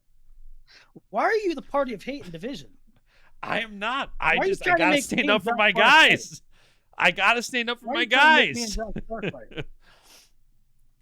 Listen, I thought it was fair to get his opinion. That's all. I went to the source. We have never seen Josh Barr wrestle anything near 197 pounds. True or false? True. How am I supposed to assess him at this weight? Christian Carroll weighs like 240 pounds right now. Or at least he did. How am I supposed to assess that matchup? Well, how much weight do you give towards, let's say, regardless of who you put in there for Penn State at 97, how much juice do you give a freshman in the Penn State lineup who made the lineup, who has the training partners they do, and have the coaching they do? I got to think, regardless of who that guy is at 97, they have a bit of an edge based on all those variables. And I will say this. Wait till week 2 when I update. Right? If he looks great at 97, he'll go in. Same with Serber or Merrill. Same with Mikey De La Gata. I can't take a 74-84. Listen, I get it. I'm breaking your balls. I'm defending my guys 100%. But I do think that put a Penn State freshman in the lineup, and there's a bit of they made the lineup, they have that coaching staff. I think this guy's going to minimum do X, regardless of which of the guys it is. Well, first of all, there has been no indication who's even starting. Well, but you got guesses at some weights. You got weights that you're going. Bar. You also did. I guess Bar and I hope Bar, but it's the same thing with Okie State. I don't know who's starting, Serber or Merrill. And it's not like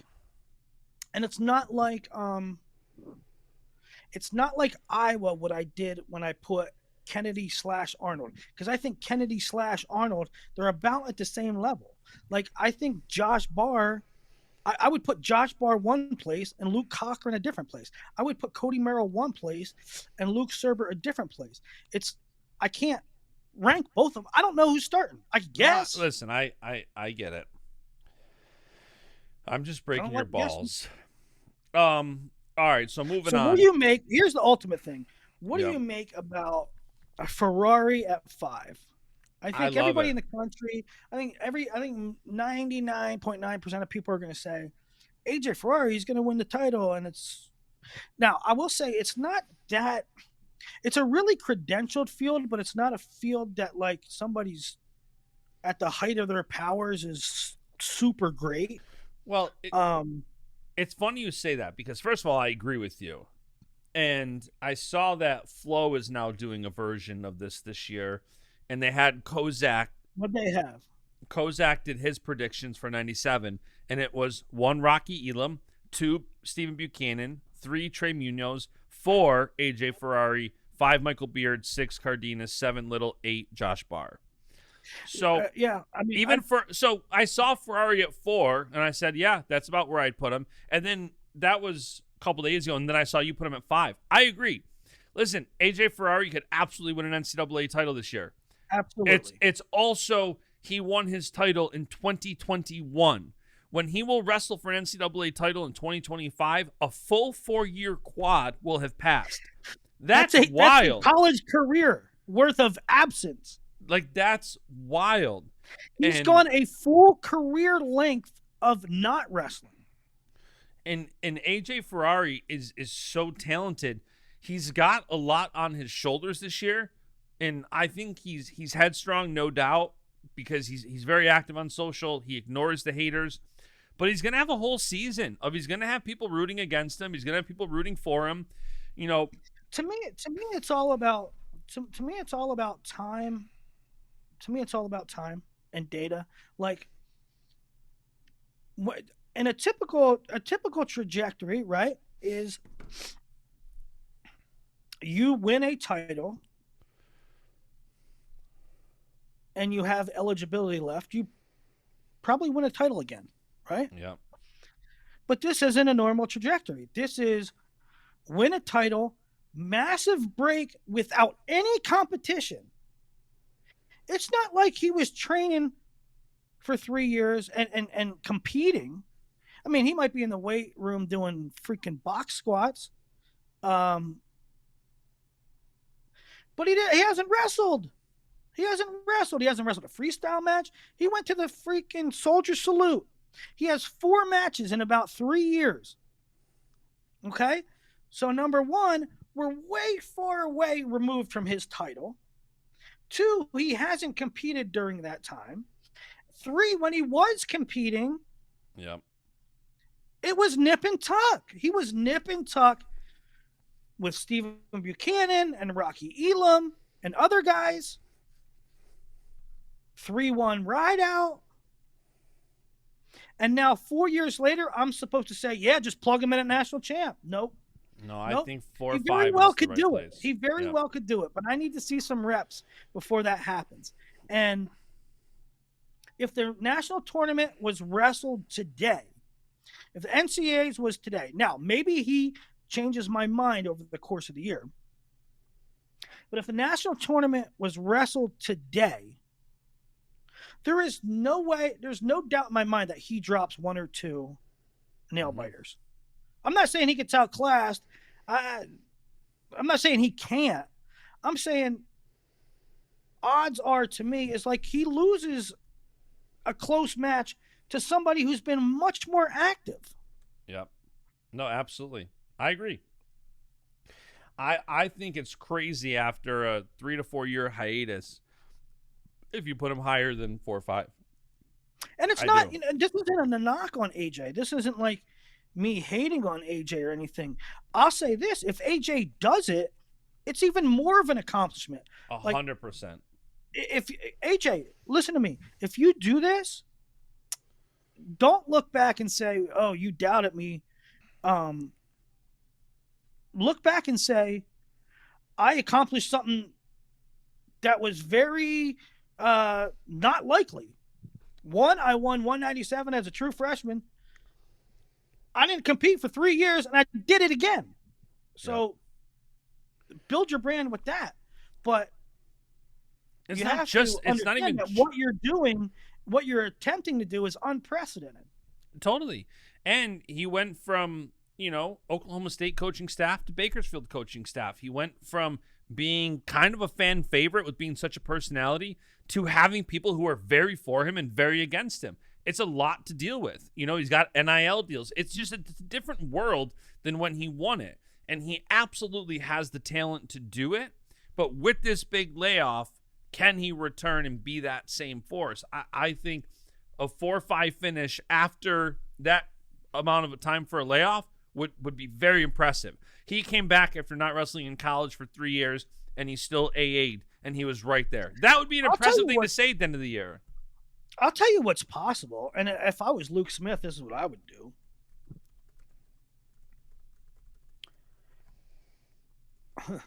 Luke Smith, listen to me. This is what you got to do, and this is what you got to convince AJ to do. You got to convince AJ to go compete everywhere.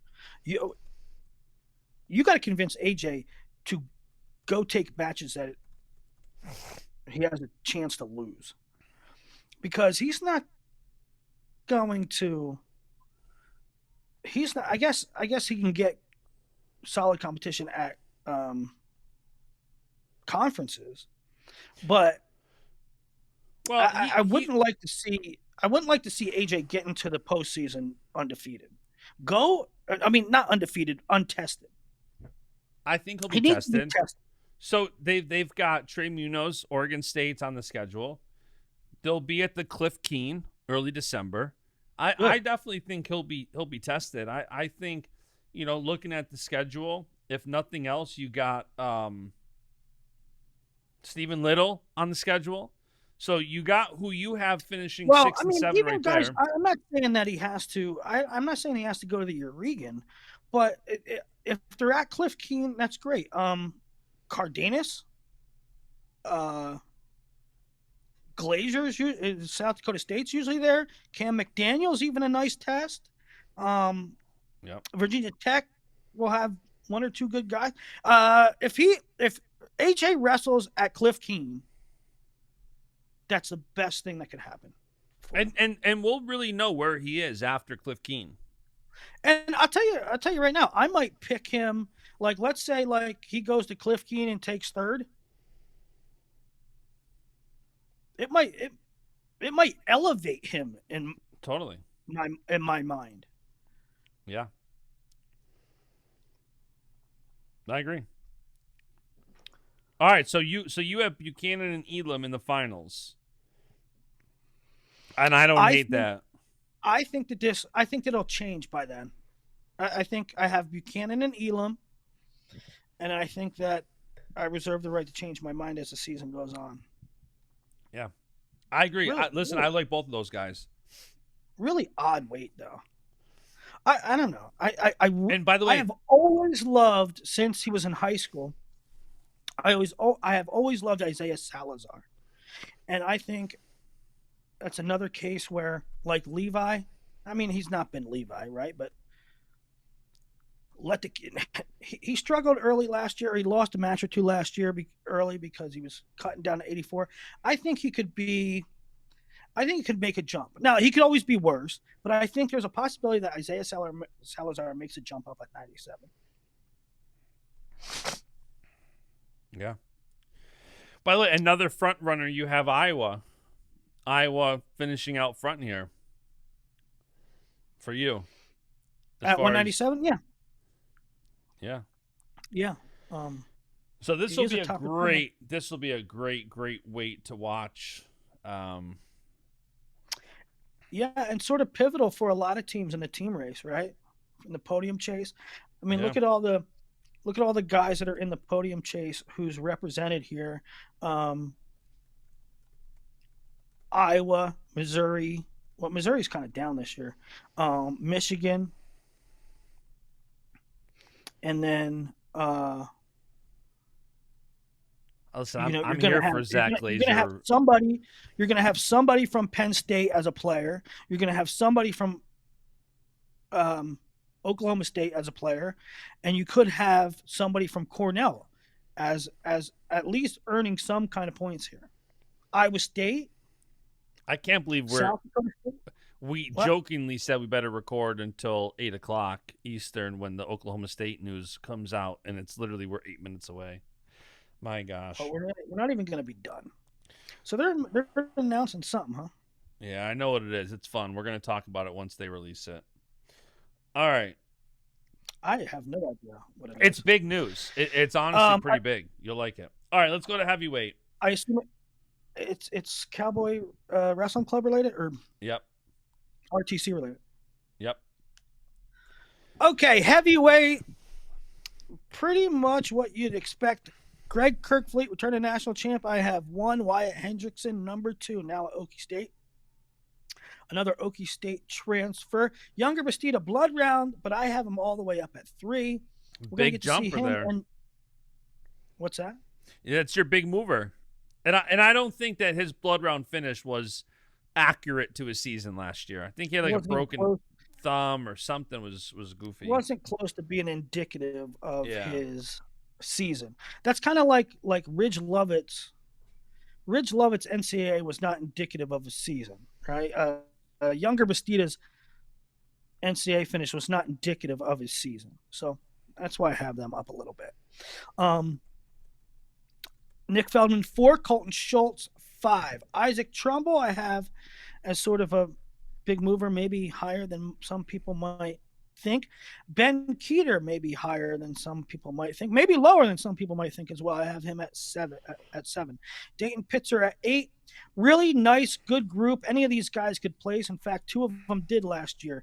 In my blood round, I have Slavakuski and Tay Gadiali, who were 7-8. Nate Taylor was blood round. I have him in the blood round again. Jimmy Mullen, not set to start right now. In fact, nobody has him ranked. They have Hunter Kakin ranked. I think Mullen will be the guy by the end of the year. Josh Heinzelman from Michigan now. Luke Luffman returning from injury for Illinois. Corey Day, Seth Nevels round out my top 16. Probably not much shocking here, Bash. No, looking at this weight, I think Ben, I think Iowa, I think he's right there. I think he's definitely going to All-American. Can he get higher? I think he could. Will he? I mean, that top, Kirk, returning champ. Wyatt Hendrickson, again, Oklahoma State, continue to talk about that coaching bump. I think we're going to see it. Wyatt is such a stud. You got younger Bastida, who had such a killer run last season. Did not end the way that anybody thought it would. I'll say the same thing. I'll say the same thing though. Yeah, I don't think you can. What I said about Iowa and Parco and Teamer and not making a huge difference in coaching, I just don't think on a lot of these cases, especially at heavyweight. I don't think you make a whole ton of difference. You might not, but I do believe iron sharpens iron. And when he's constantly training with David Taylor right now, who's preparing for the World Championships, and, you know, it's just,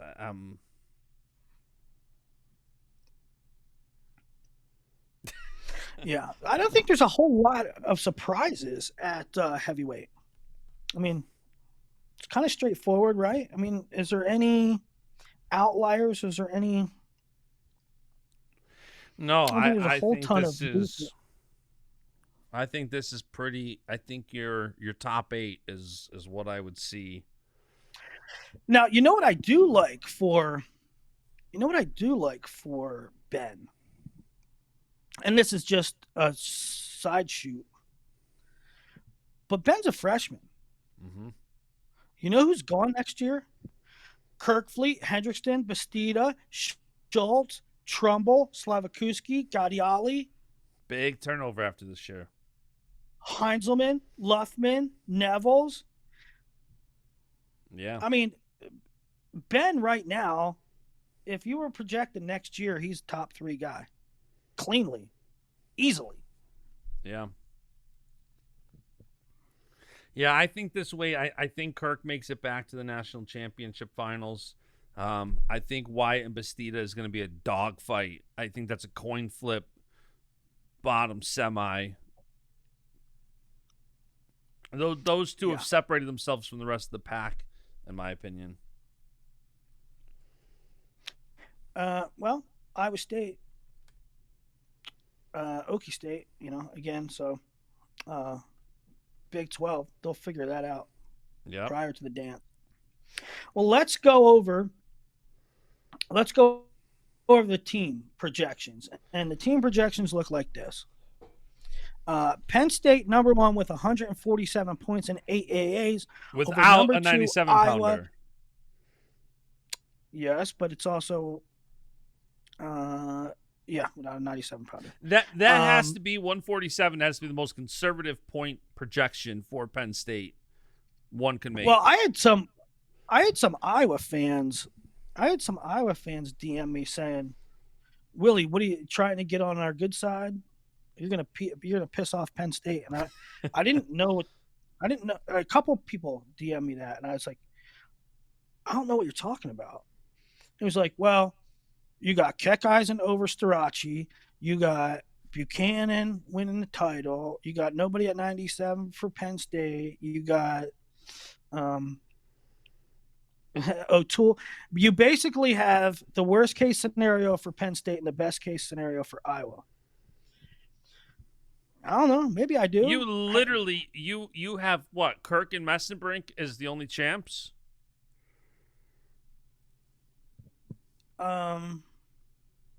Yeah, probably. So, I mean, I get that. But I got a million guys in the finals. I got Starachi. I got Levi. I got Kasich third up away. Was our bet last year that we'd have? Was our bet that we'd have 7? That Penn State would have 7 in the finals? Was that the over/under last year? I don't know. Whatever it was, you lost. Yeah, I want to run that back. What's the bet this year? Whatever. We'll figure it out. All right, keep going through your projections. I cut you off. Sorry. Go through the top 10. All right, so number 1, Penn State. We should have made graphics for this. Number 1, Penn State with 147. Number 2, Iowa with 118. We'll make graphics. 8 AA. What's that? We'll make graphics. I'll make one tomorrow. So, you know, I do agree with it that I probably have Iowa's best case scenario. I agree with that. And maybe Penn State's worse? Only 2 champs? Hold on. Only 2 champs, but like 4 or 5 in the finals. But still, the 2 point champs. The point differential is minimum. 2 champs and 8 All-Americans. I still think is not 147. 5 in the finals, 8 AAs, and all right, you guys are going to say I'm lowballing you? Get through your projections. You're lowballing me. Okay, Okie State third with 83. Now, 83 points and 5 AAs. That includes a lot of blood rounders. It includes Hughes at 33, like Bod not on the podium. Jameson not on the podium. 49 is who?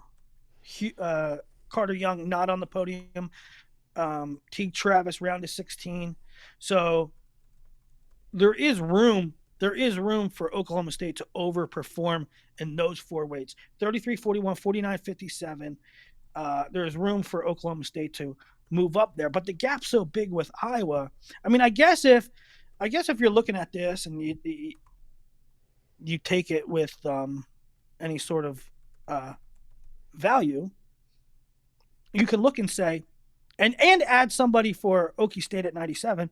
You could say if Okie State maxes and Iowa does not perform to this, Okie State could catch Iowa. I agree with that. Breaking news. What's the breaking news? Cowboy RTC adds Zahid Valencia. Smart. Very smart. It's a great get. Arizona State camp is not going to be happy, but that is a great get for Oklahoma State.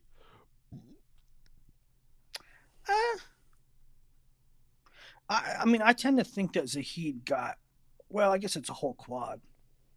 Zahid, I'm telling you right now, Zahid is absolutely positively hell-bent on wrestling in his hometown at the Olympics. He's hell-bent. He is like insane. Like that's his life's mission. So makes sense. So have a lot of bodies to train with there. Training with David Taylor. I mean, anyway, that's a pretty good training partner. Yeah.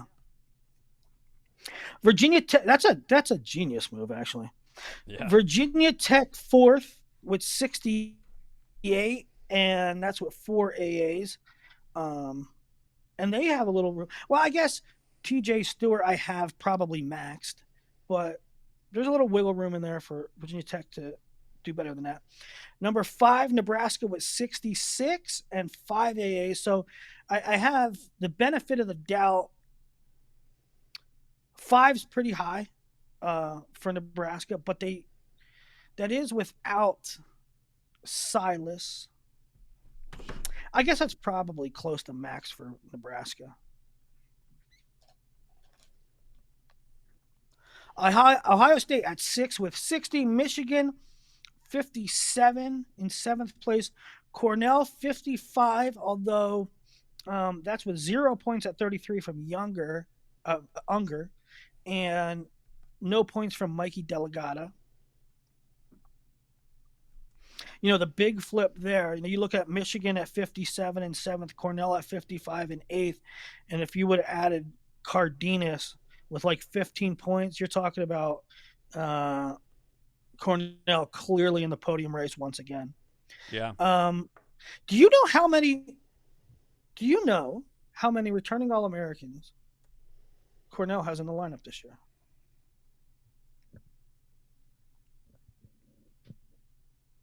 I want to say 4 or 5.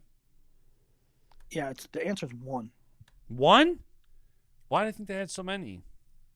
Holy smokes. Because Foca didn't AA. Julian Ramirez didn't AA. Cardenas transferred. And Vito graduated. Wow. Yeah. So they got 1. Arizona State in 9th with 53. Of course, they lost 40 points. Well, 30 points. So you put that 30 on there. Well, I guess you can't really do that because you get points for Larkin. But you feel me. And Iowa State in 10th with 47.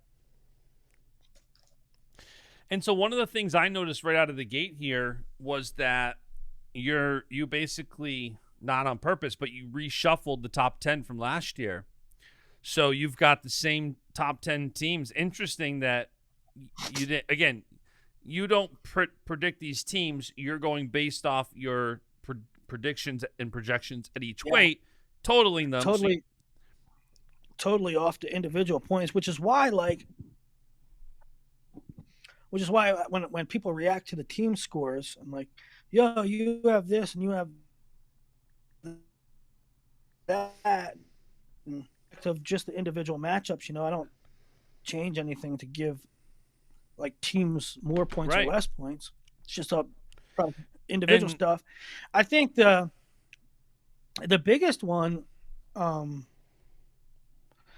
is NC State. Now, NC State they were a podium projected team last year, didn't have a great NCAAs, but they had all the pieces coming back this side of Hidley.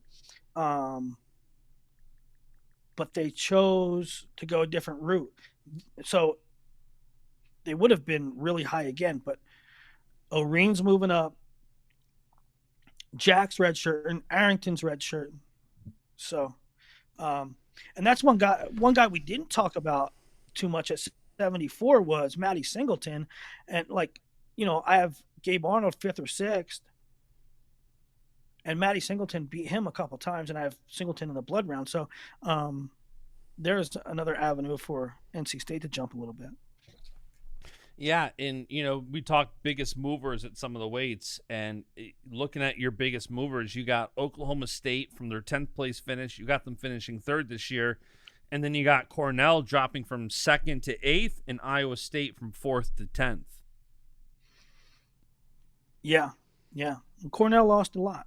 And obviously, Oklahoma State got all those transfers. It makes sense that they're projected so high this year. Well, if you want to have the conversation and bring out the pessimism in me,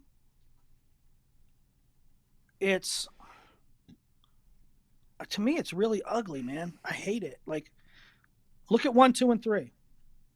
Right? Now look at 2 and 3. All their points are transfers. It's like you can buy podium teams. I don't want to get on an ugly rant to end this, but 2nd place is bought. 3rd place is bought. Projected out. I mean, it's bought. Yeah. You're not wrong. I don't like it. I hate it. So with David Taylor taking over Oklahoma State, I don't hate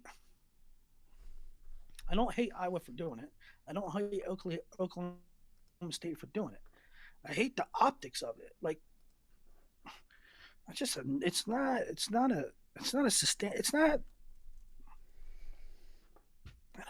not pretty to me. No, I get it, but whether you're the coaching staff, whether you're the athletic department, what else are you supposed to do? I mean, it's the same thing with Oklahoma State recruiting Sergio Vega late. Your job is to win. Your job is to put the best team on the mat. Your job is to have the highest point total and the highest finish, and to excite a fan base. I was doing all that. Oklahoma State is doing all that. I don't hate the player. I hate the game. I just wish, to me, we're in a new era, and there's a lack there for me. There's a lack of, I don't know, sort of an eye roll. Our guy JRod65 DMing me about something, and I said, sorry, I didn't see this on recording. He goes, still? You guys are insane. I sent him the graphic. We've been recording for 2 hours, 26 minutes. Yeah, it's insane. I got my wife texting me, are you coming home to put the kids to bed? Yeah, this was a long show. We should once in a while just fire it up live and just talk about wrestling. 100%. Well, that's why you want to do weekly shows, and I'm 100% on board. And that's why I think there's so much to talk about, even just going live.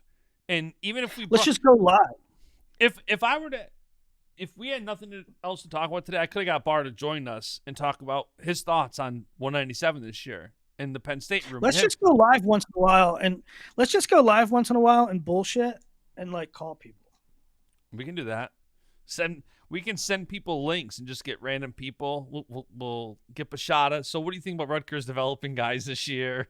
Who's gonna listen? Rutgers is Goodell. Goodell is on the hot seat. They've got so much great guys in Peterson, Schwarber, all these guys. You know, a heavyweight coming back for one more year to try to get a title in an absolute loaded weight. So a lot of these guys, like, they have such good takes, like Bashada, Felters, all these guys. And it's fun. Our group chat is so good. I'm talking about, though, we can always get those guys. But No, I know, but I'm saying Bashada is one of the best at picking a random topic on a Thursday at 8 a.m. Like, I like those. We also like to get wrestlers in here. We can do that, get coaches. He called me, dude. He called me at like 3 o'clock in the morning yesterday, 2 days ago. Well, he went out last night at like 11 o'clock. I'm like, you're crazy to get a tuna. He was going tuna fishing that night, too. But he got it. You see the slob he got today? It was humongous. All right, that's it. That's Crystal Ball. That's the best preview show you'll see all year on any institution. And that is the longest episode of Baschamania to date. It took 200. Episode 250 was 2.5 hours long. That's a show. There you go. That's a show. And it's probably the start of more regular. Yeah, now that we're back, the season starts. We got U23s this week. We got senior level non-Olympic world championships next week. Then we got the season. Then we got the All-Star Classic. So you can expect a crap ton of shows now that the season has started. A crap ton. Hey, Yankees are in the World Series. Go Yanks. Go Yanks. I'm very excited. Juan Soto is going to get the biggest contract sports has ever freaking seen. Hopefully. I think he's going to get a bigger contract than Ohtani. I think, well, it's going to be the Yankees and the Mets bidding for him, I think. Mets. No, the Mets aren't going to get him, but the Mets are going to drive his price up for sure. I think the Yankees end up with him. Go Yanks, go Bills. All right, that's the show. We'll be back soon. And the beat goes